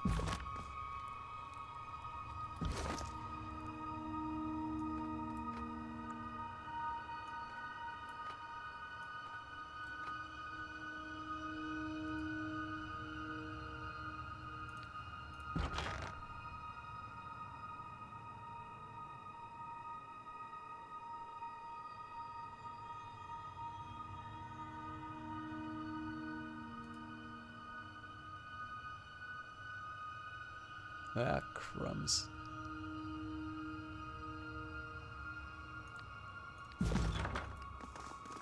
If I had a copper ring for every glyph I've sketched today.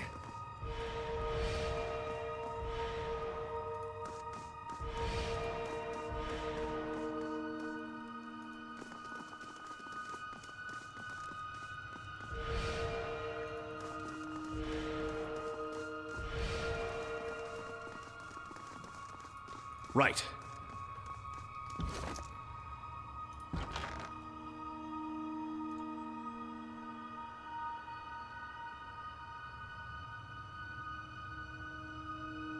It just very clearly doesn't have this crossover here, so...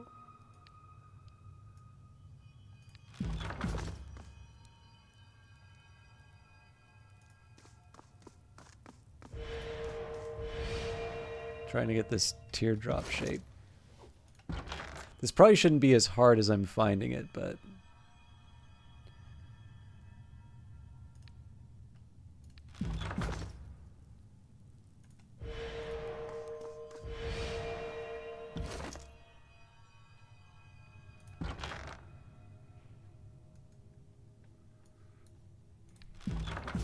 That makes it a little easier. All right.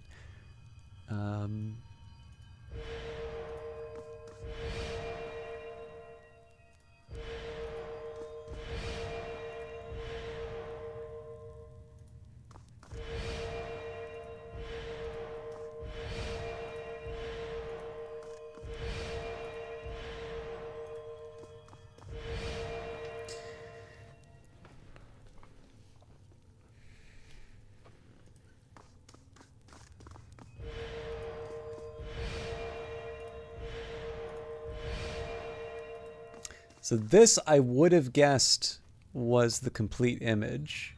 I think this is just to reset it.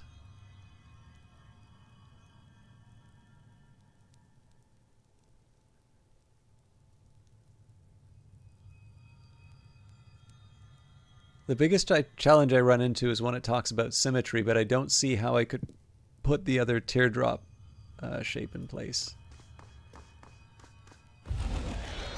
Yeah, well, that's that.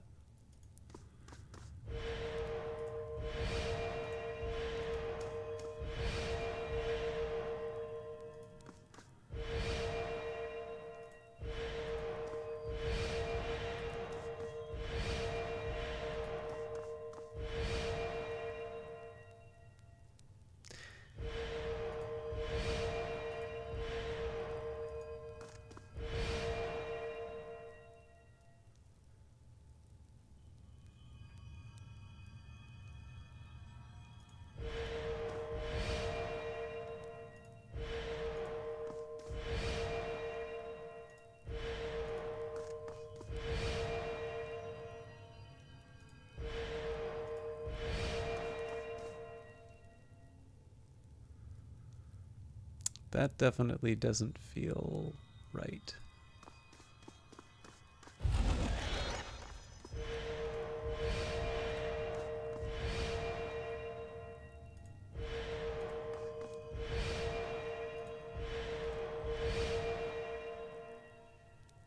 So it's definitely gonna be not gonna be a big sweep like this, so I feel reasonably safe in doing this move.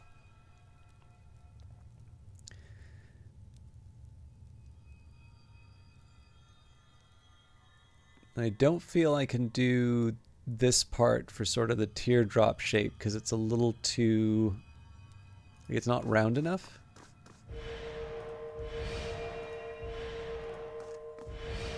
Because these are connected, it would seem to me that this is an obvious choice.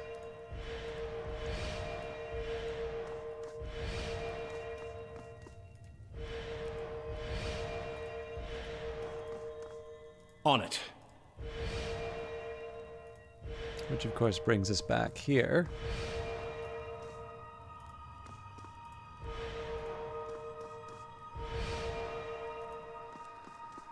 Which is all well and good up to the point that clearly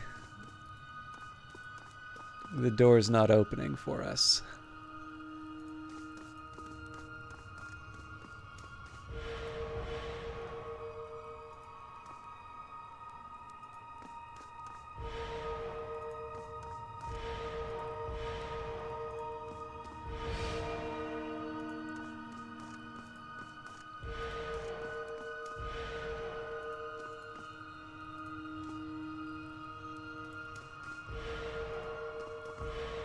Okay, well, obviously that was a mistake.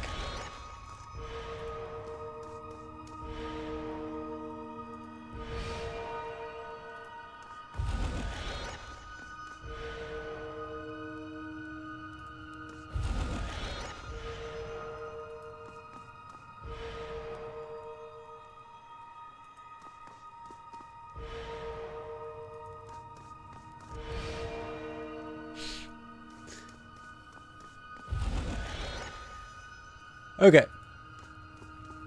Now, one other possibility I could be thinking of here is maybe I'm looking in the wrong direction.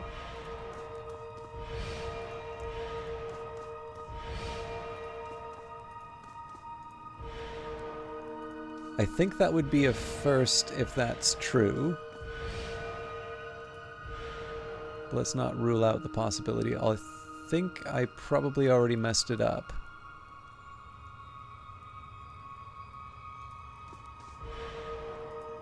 Yeah, so where exactly do I think this is going?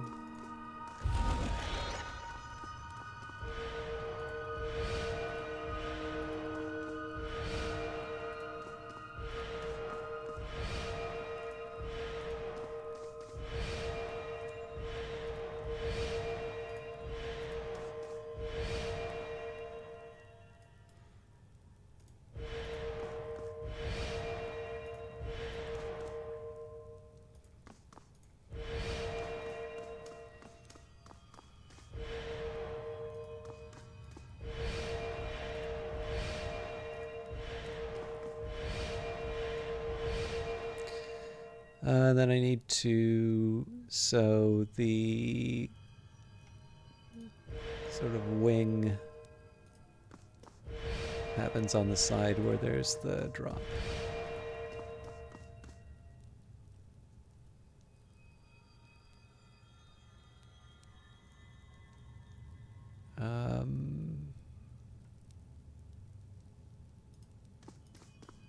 Okay, so no obvious flaws here other than the fact that it's like weird. Okay. God, I'm too dumb to do this at this time. So, always.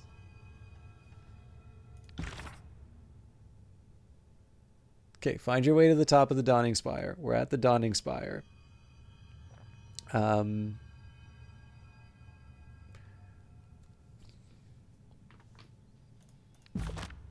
Yeah.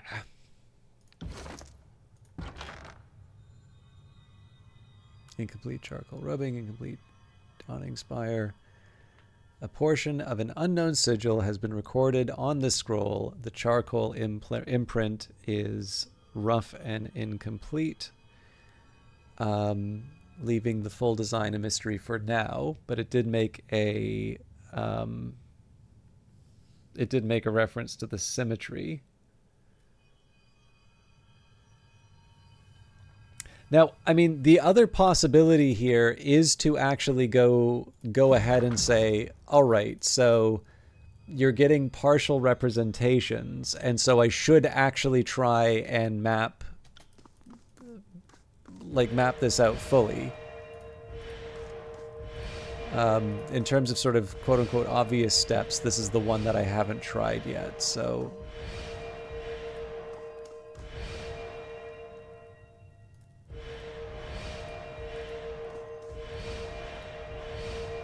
I messed up. But I should still be able to make something of that.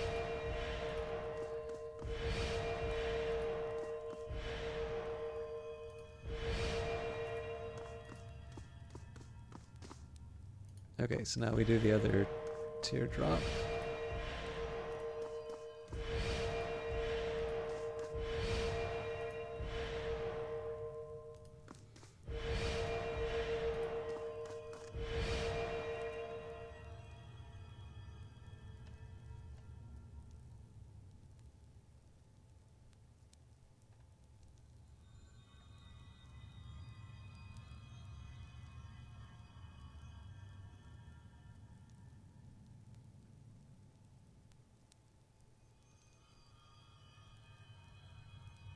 I think I messed this up.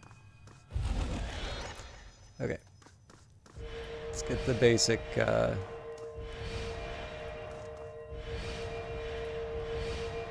shape down first.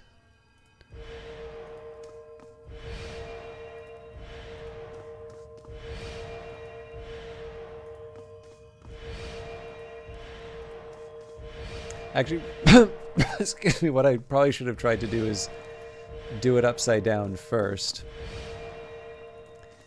and then just draw this thing, but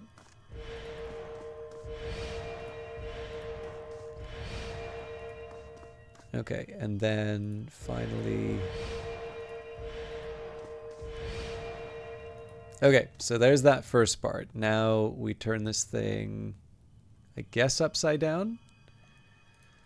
So the easy part is the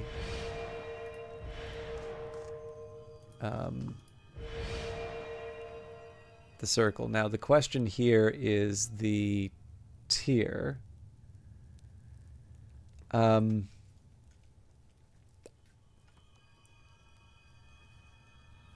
you know what? This probably doesn't need to be as complicated as I'm making it.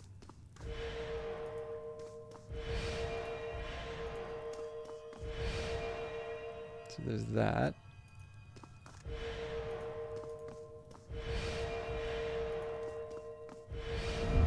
Yeah.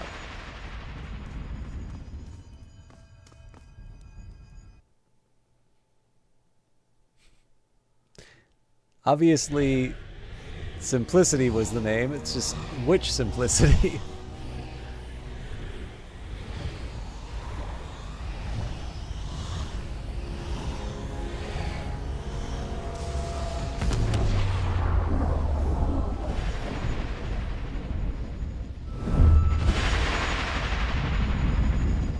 The now familiar light of the spire courses skyward, trailing off towards the horizon in the direction of Vendrian's Well. You feel the ground beneath you fall away as you give in to the warmth of the energy surrounding you. The dawning spire in howling rock gives you the impression of slow, inexorable movement, like a glacier of living stone. Unstoppable force moves at a pace that no eye could follow. The tower's very immobility is a pretense. With a triumphant heave, you feel the will of the spire stretch across the distance to link its power with Vendrian's Well. Amazing. You can see out east from here, across to the continent. If we had a long-distance peering device, I wonder if we'd see Kairos' next wave of invaders starting their journey here. It's maybe better for the better that I can't confirm the suspicion. Another spire added to your collection, which begs the question of how many strongholds one Fatebinder needs. I'll leave you to answer the hard questions. Are you used to this rush? Because I don't know if I ever will be. We all feel it, right? Okay, so our choices here, training grounds or infirmary. Infirmary allows you to brew potions and other consumables. Once built, resting in any spire grants a bonus to endurance, will, and magic defenses. And training grounds, constructing the training grounds allows you to recruit the finest skill trainers in the tiers. I mean, it's tempting. I guess what I'll do here, I'd probably do the training grounds on this one, so I guess the infirmary would be this last one here.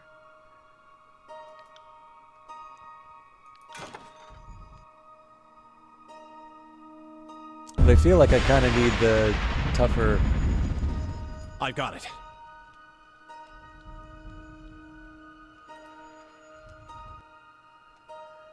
Welcome to the Spire's Infirmary, Fatebinder. As you can see, we have everything in order and under control. The alchemist nods and smiles. What can I do here? If you wish to craft potions, we have an alchemy station nearby. We are, of course, procuring a modest supply of potions ourselves, but you have but to ask and I'll show you what we've made. What do you make of the spire? The alchemist glances towards the edge of the spire with an anxious twitch. This is certainly an irregular place to establish our services, but so be it. At least we're removed from the front lines of this conflict, for the time being at least. What have you made for me? We have nothing for you at the moment.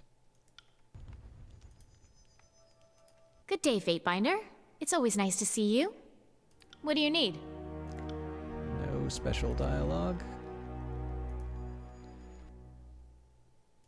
What is it you need?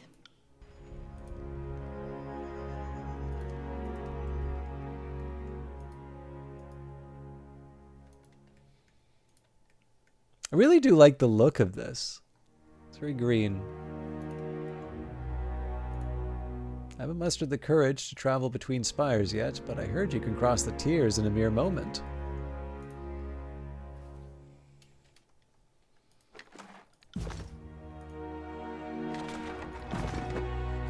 Finally, an opportunity to make those potions I never, those consumables I never use.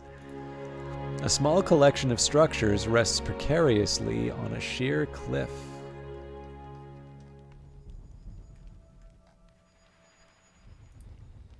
Immense crystals envelop what remains of the land in all directions. So I'm definitely going to hire some new workers. Oh, excuse me.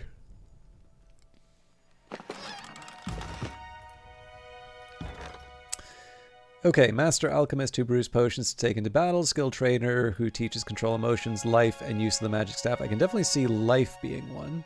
Merchant with a large collection of poisons, many of them illegal. Alchemist who brews potions to take into battle. Merchant with a large collection of potions. Okay, so... supplies. Master Trainer.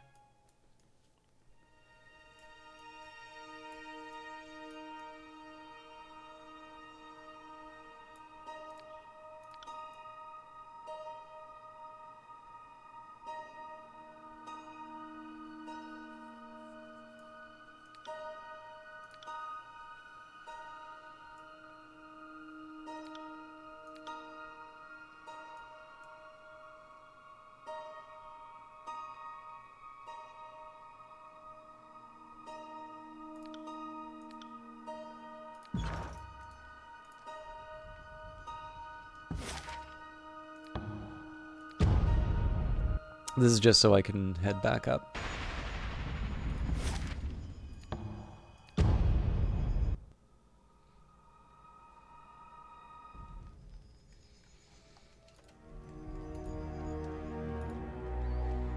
Please, I'm just here to keep things running smoothly. Please pay no mind to me.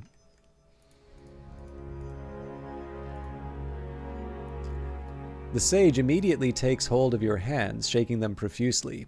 Fatebinder Solon, what a curious set of circumstances.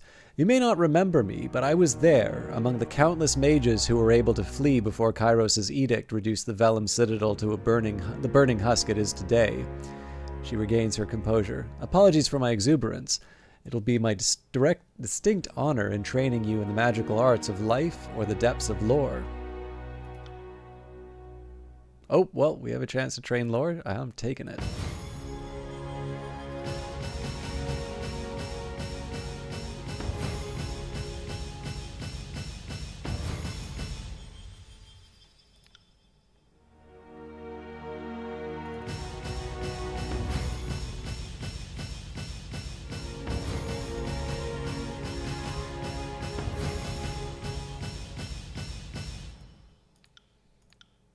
Probably figure out what I'm doing with you learn something every day. Verse, but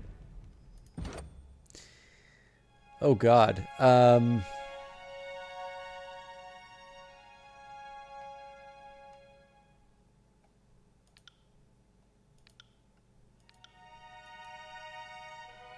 that feels like a lot of points.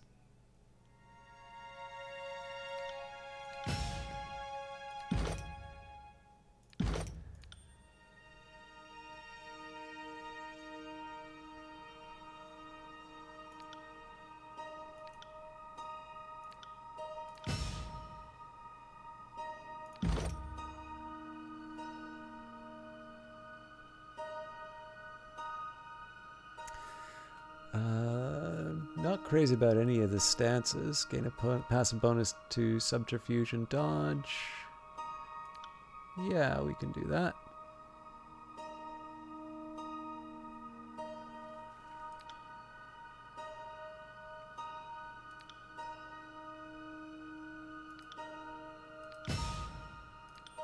And then the Fatebinder, we have been going down the leadership path, so additional spell slots to everybody.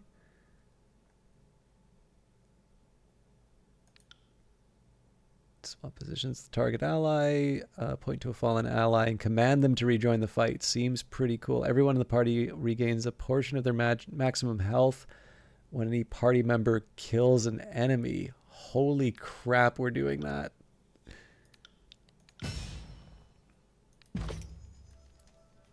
Will do.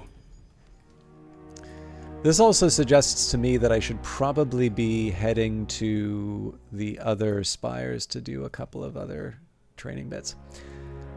Demiro looks off towards the stone sea. This is the furthest I've been from my home in Halfgate. He takes a deep breath. The air is a lot clearer here. It'll help with the herb's potency. Like you can imagine the difficulties we had with the edict in the stone sea. Why did you leave Halfgate and offer your services to me? I made good with the few resources I had, but eventually even the little I had ran out. I closed up shop, and that's when I decided to take my skills elsewhere. Did you come to inspect my work, Fatebinder?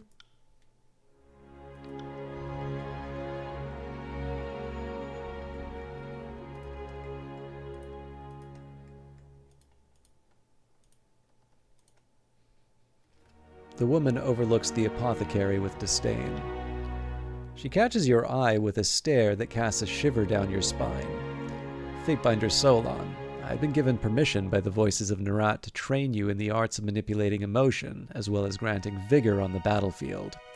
She continues to size you up, neither of which you possess much of from what I can tell. Are you this civil with everyone you work for? A small grin emerges from her cold expression. Bosses don't last very long in my profession. So again, I can see some value in control life with Lantry, but not these other two.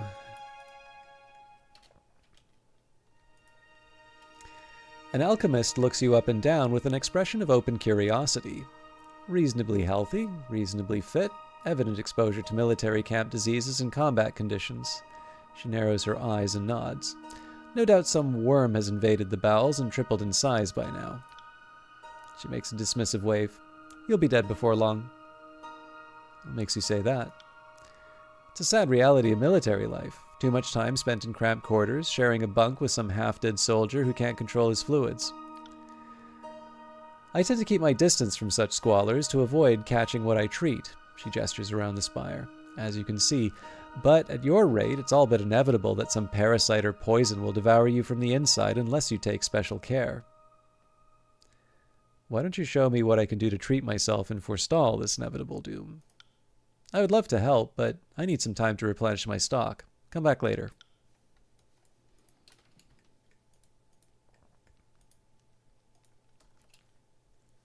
Fatebinder, come closer. I have something for you. The thin stranger offers a toothy smile and beckons with a hand curled into a fist. Step closer. There we are. Should only take a moment. Before you can retract, he opens his palm to reveal a handful of black powder, which he blows into your face with full force of breath. It's too late to do anything about it. You bat at the cloud to disperse it, but you've already inhaled no small amount of the substance. He nonchalantly slaps his hands together to clean them off. Nothing to worry about. Those were ordinary ashes. What do you think would have happened if I was a dishonest man, You'd be sucking the air for breath as your skin turned the color of a rotten eggplant. Sorry, and what are you trying to prove? Wars can be fought with more than just blunt objects. Growing comfortable with poisons can be as unnerving as spooning a scourge. But, in truth, these seemingly innocuous powders and potions can be your most enthusiastic friends on the battlefield. He grins and opens a deep satchel. I'll take a look at your friends, but if you ever think of poisoning me, I'll have your head. Will do. The sage is preoccupied with examining every groove and crack in the stonework of the spire. He sees you and begins to shake his head in astonishment. By Kairos' wrinkled sack, how on Terratus did you build something like this so high off the ground? How do you secure your vials from the wind? What do you do when it rains? Before you have a chance to respond, his face is already leaned into a collection of herbs growing in the planter, completely disregarding any answers you may have for him. I'll be sure to make something worthy of this soaring apothecary, make no mistake of that.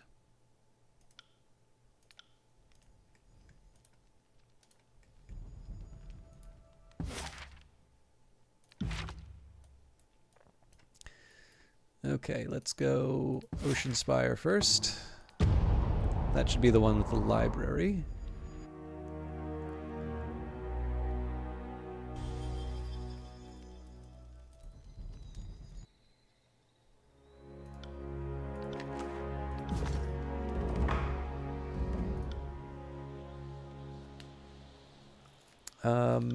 Let's research the sigil scroll. I got it. Now, sadly, I don't remember who does what, so...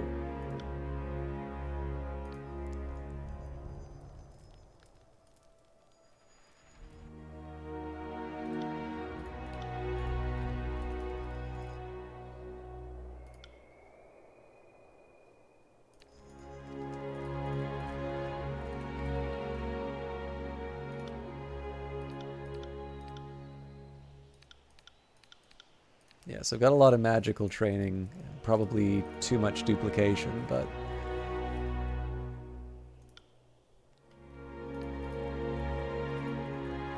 Which, in fairness, is appropriate for the library, but inconvenient for my current priorities.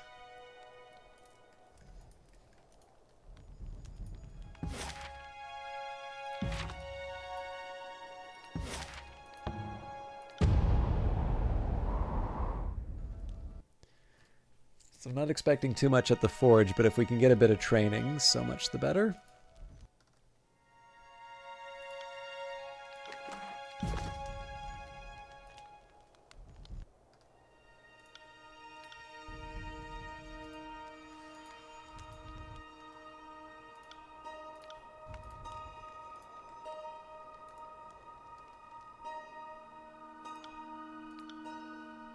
Yeah, more, I mean, I could dismiss Meyer, because he does seem to be giving me basically more of what I already have.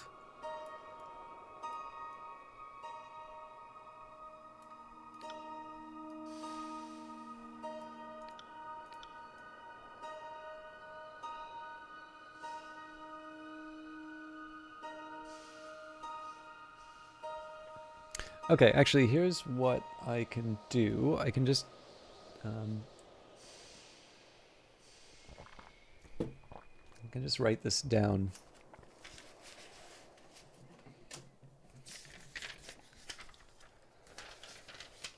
Okay.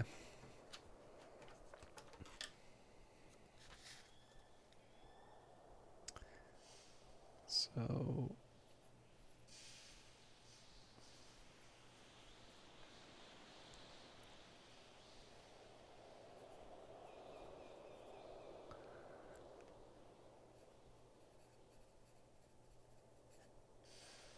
Lord Fire, Frost, Lightning.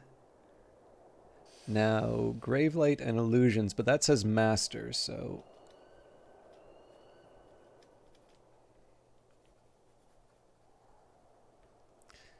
Then Fire and Emotions.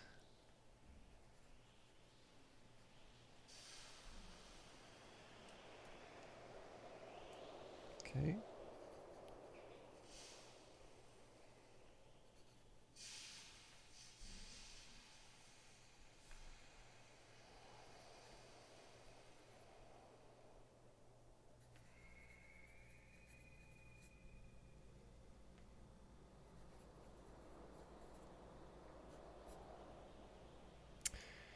So, Control Force and Control Stone we already have a master for. It's just Atrophy.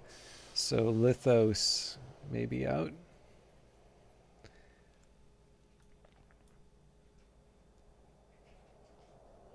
But the only thing we can really get would be Noxia, who teaches Subterfuge and Magic Staff.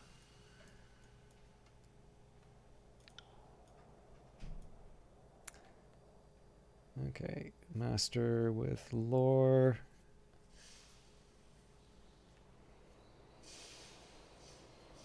And Staff.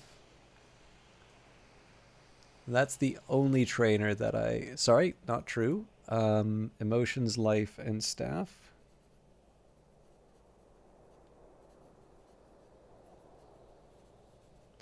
So we don't need the Life. Don't need the Staff. But we don't have any other trainers, so we'll probably keep her. But that does mean that if I have somebody who does emotion... Oh.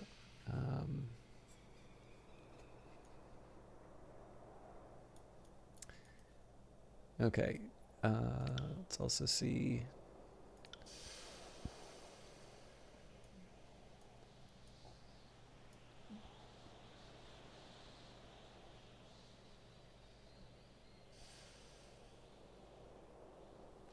Okay, so Meyer gives us Fire and Atrophy. Which means Lithos is completely... has duplicates of everything. Pelagius is Vigor and Stone.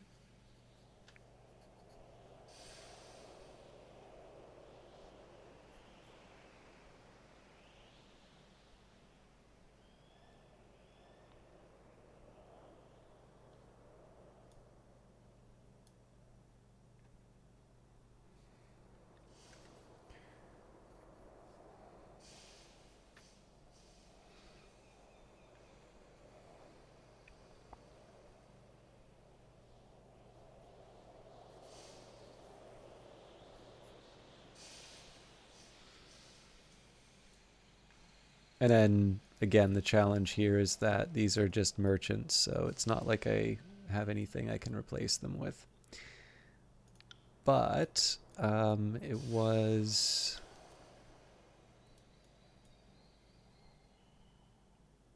Was it Lore, Fire, Frost?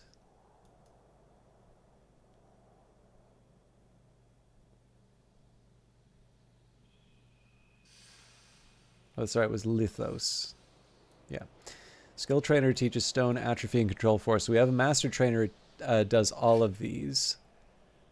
But it's not clear that Noxia is the better option here. I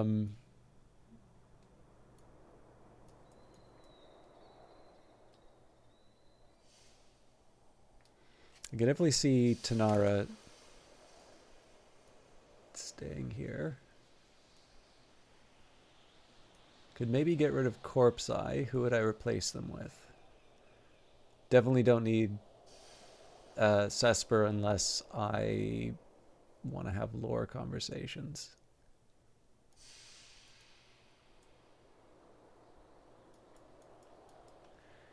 Okay, I think I know roughly what I want. I think we'll just do weapons with Verse and Barrack. Athletics is a little tempting, but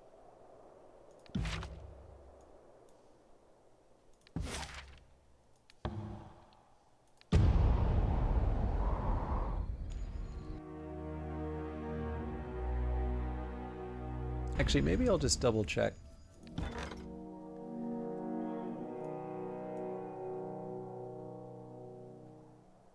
Yeah, it seems like I actually don't have someone who does athletics. So in one sense I could say, well, maybe for Barrack we save his abilities.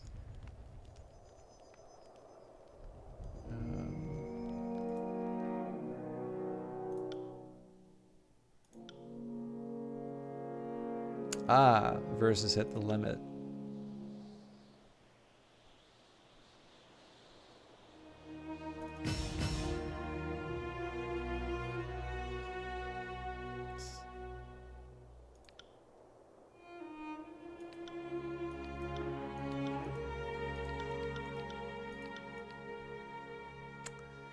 Now this makes sense.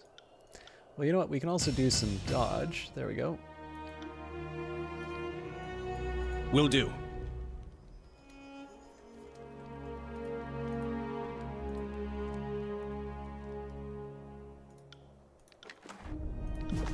Okay, not exactly what I was expecting, but I also don't feel bad about where we wound up there. So we will head back to the Dawning Spire.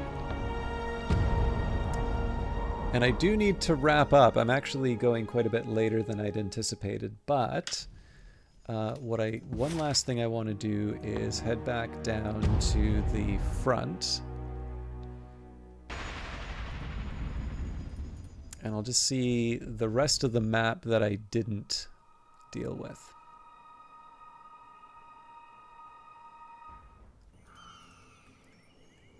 Can't do that. Sorry, I can't.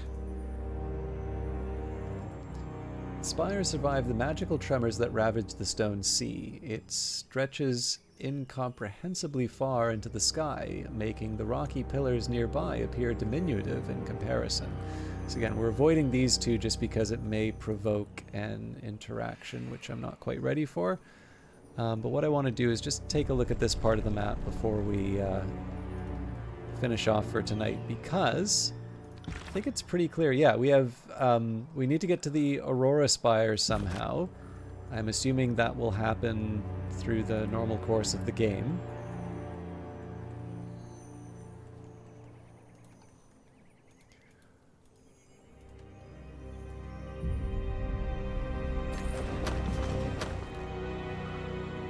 Who do you reckon I ticked off to get stationed out here? The Earthshaker pounds a fist to his chest in a brusque salute as you approach. Careful with your footfall, Fatebinder. Fatebinder. This is close to the source. The surface is likely to shift at a moment's notice. He sighs, slouching at his post. You lot look as weary as I feel. It's the incessant trembling that's done you in, isn't it? It's hard on the bones. But you know, I rather think I'd find the tectonic quakes to be quite soothing if I didn't know they were caused by my Archon's pain. Karen's betrayal brought this on himself. You're free to look at that as you will. He crosses his arms over his chest and glares. Right then, how may I assist you, Fatebinder? Let me see your wares. I don't need to sell anything. The Earthshakers mean to defend the final resting place of Cairn to the death. Weapons, supplies, and resources have been brought in to sustain the soldiers at this camp. I do need to check the loadout again.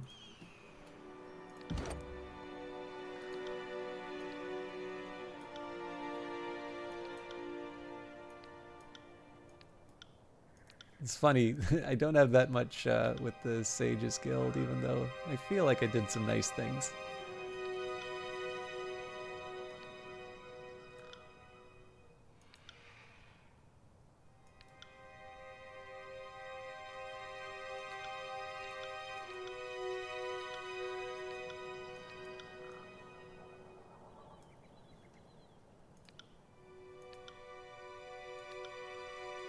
I like that with Grave and Ash, it's like maximum on both.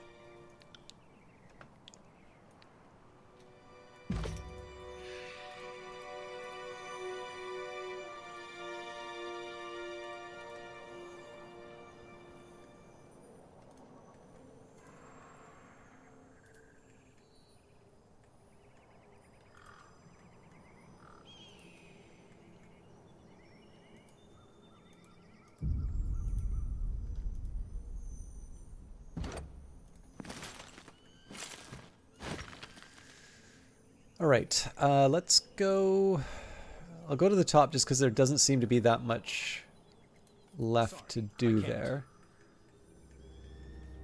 And again, I'll finish off this map, but I think we will refrain from. Oh, hang on, we were already here, right? Sorry, I need to find another way around because there's a secret.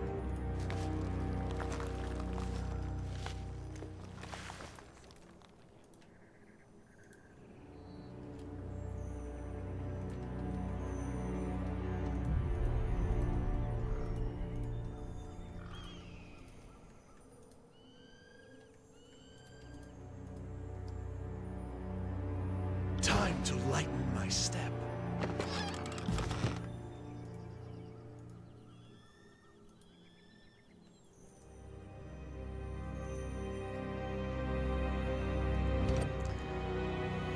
Climb the cliff, use the rocks jutting out from the cliff face to pull yourself up.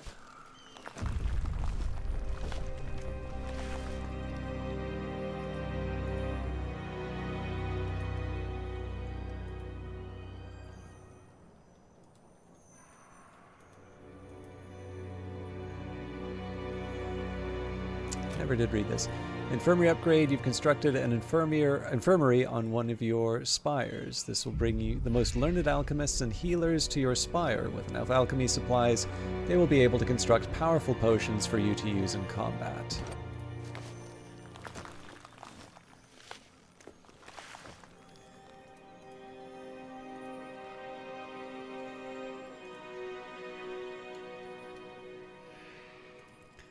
This camp is typical of Stone Sea explorers. Many travel from all corners of the tiers in search of unclaimed treasures from the now defunct Kingdom of Azure.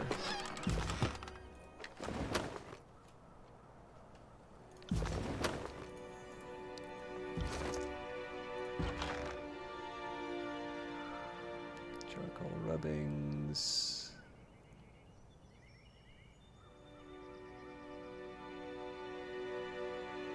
No sigils? That can't be right.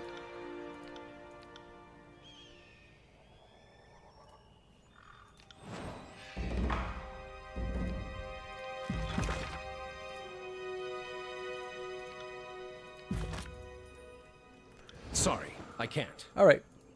So yeah, it turns out there wasn't that much for me to work with. So we'll just take a minute here to double check. So we've got Seats of Power. Again, we need to get to the Aurora Spire somehow. Trial of Archons is happening as we... Actually, we can maybe sum up what we've got here. But Carving a Path, now that the Stone Stalkers have been eliminated, enter the disfavored camp at Howling Rock and rendezvous with Radix. So, Trial of Archons. Tunon is displeased with the chaos that emerged from Vendrian's Well and believes that one of the warring Archons may be principally responsible for the civil war that now grips the Tiers. As you travel the Younger Realms, take note of any evidence of negligence, incompetence, or outright treason found within the Disfavored or Scarlet Chorus. Evidence against Graven Ash. All uncovered evidence will be listed here. During the conquest, Ash sent his soldiers to march on Sentinel Stand even though the edict was imminent. Disfavored soldiers wanted the Steadfast Insignia, an artifact lost in the Old Walls. They sent a civilian to trespass within the Bladegrave Old Walls on their behalf. The Disfavored attempted to bribe you to get iron weapons during the conquest. Disfavored forces were either unqualified or too undermanned to take Duskwatch by force, demonstrating Ash's misappropriation of soldiers even in his home territory. Ash's daughter colluded with the unborn regent, producing an heir. Disfavored soldiers wanted access to the Twin Rivers Old Walls.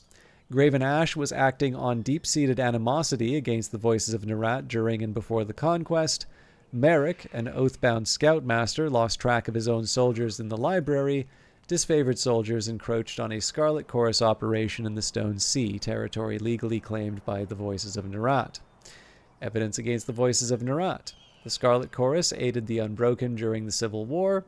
The Voices of Nerat was feeding stalwart defenders disfavored battle plans during the conquest. Jagged Remedy was conscripting from the Unbroken when his forces were forbidden from the region. The Voices of Nerats were using Harachan Bronze to funnel weapons to the Vendrian Guard. At the Burning Library, the censors sought the forbidden knowledge of the Silent Archive, and Foul Murmur tortured disfavored soldiers before the Civil War. So, definitely, I imagine the intention here is that you have enough evidence to act on whichever of the two Archons you prefer. But my reading of this has always been that the Voices of Nerat may have fewer instances. Basically, there's two things that I would take into account when considering the evidence against Graven Ash. While incompetence is one of the factors, I am not, if I have to pick one, and the choice is between incompetence and outright treason, I think it's pretty clear that I think the outright treason is more relevant. And from the very start, the Voices of Nerat has behaved, more consistent with someone treasonous. They may have their own reasons, right? They may want to advance themselves, but that's the point. These are exactly the types of people who potentially would be the source of trouble. The other factor that I want to consider, and this is probably the better reasoning. There is a certain kind of aperture bias here. So because I am spending so much time with the disfavored, and because effectively operating in any Scarlet Chorus territory is kind of inviting trouble, the drawback that I run into is that I will have, I'll simply have more, because I have more access to the disfavored, I'm going to have more opportunities to find stuff, even if it's relatively minor. Whereas, because so much of the Scarlet Chorus is unavailable to me, from a sheer quantity point of view, I just see less stuff. But again, that's more of a function of where I'm able to go rather than it actually being the innocence of the Scarlet Chorus. So obviously I'm completely in the tank for Graven Ash, but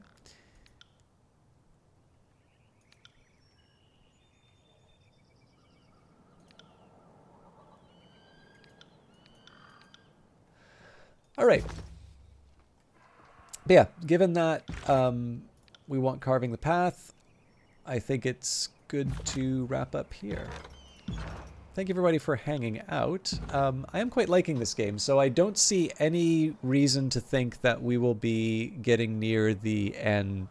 Again, some people have said that this ends rather abruptly, but we still don't have all the spires. So I think what I will do, I am more inclined to do Cyberpunk on Friday than Tyranny. On the other hand, I may wake up and feel, you know what, I really want some Tyranny. At which point I will play Tyranny. But I know, I feel like it would be good to do more than just this. And moving forward, I will try and make sure that it's not just one game. But let's find somebody to host tonight.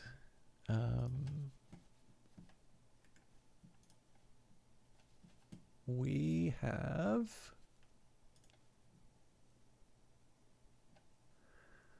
Will Shand online playing more games and demos. I know I hosted him as W. Shandless before, but I will leave you in his capable hands. If nothing else, he's the best available.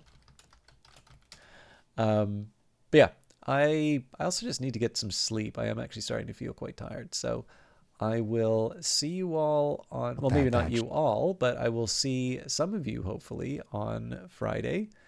I hope you all have a good sleep if you are headed to sleep. Otherwise, I hope you enjoy the rest of your evening, your afternoon, whatever it is you're up to. But I'm going to leave it here and get some rest. Take care, everybody.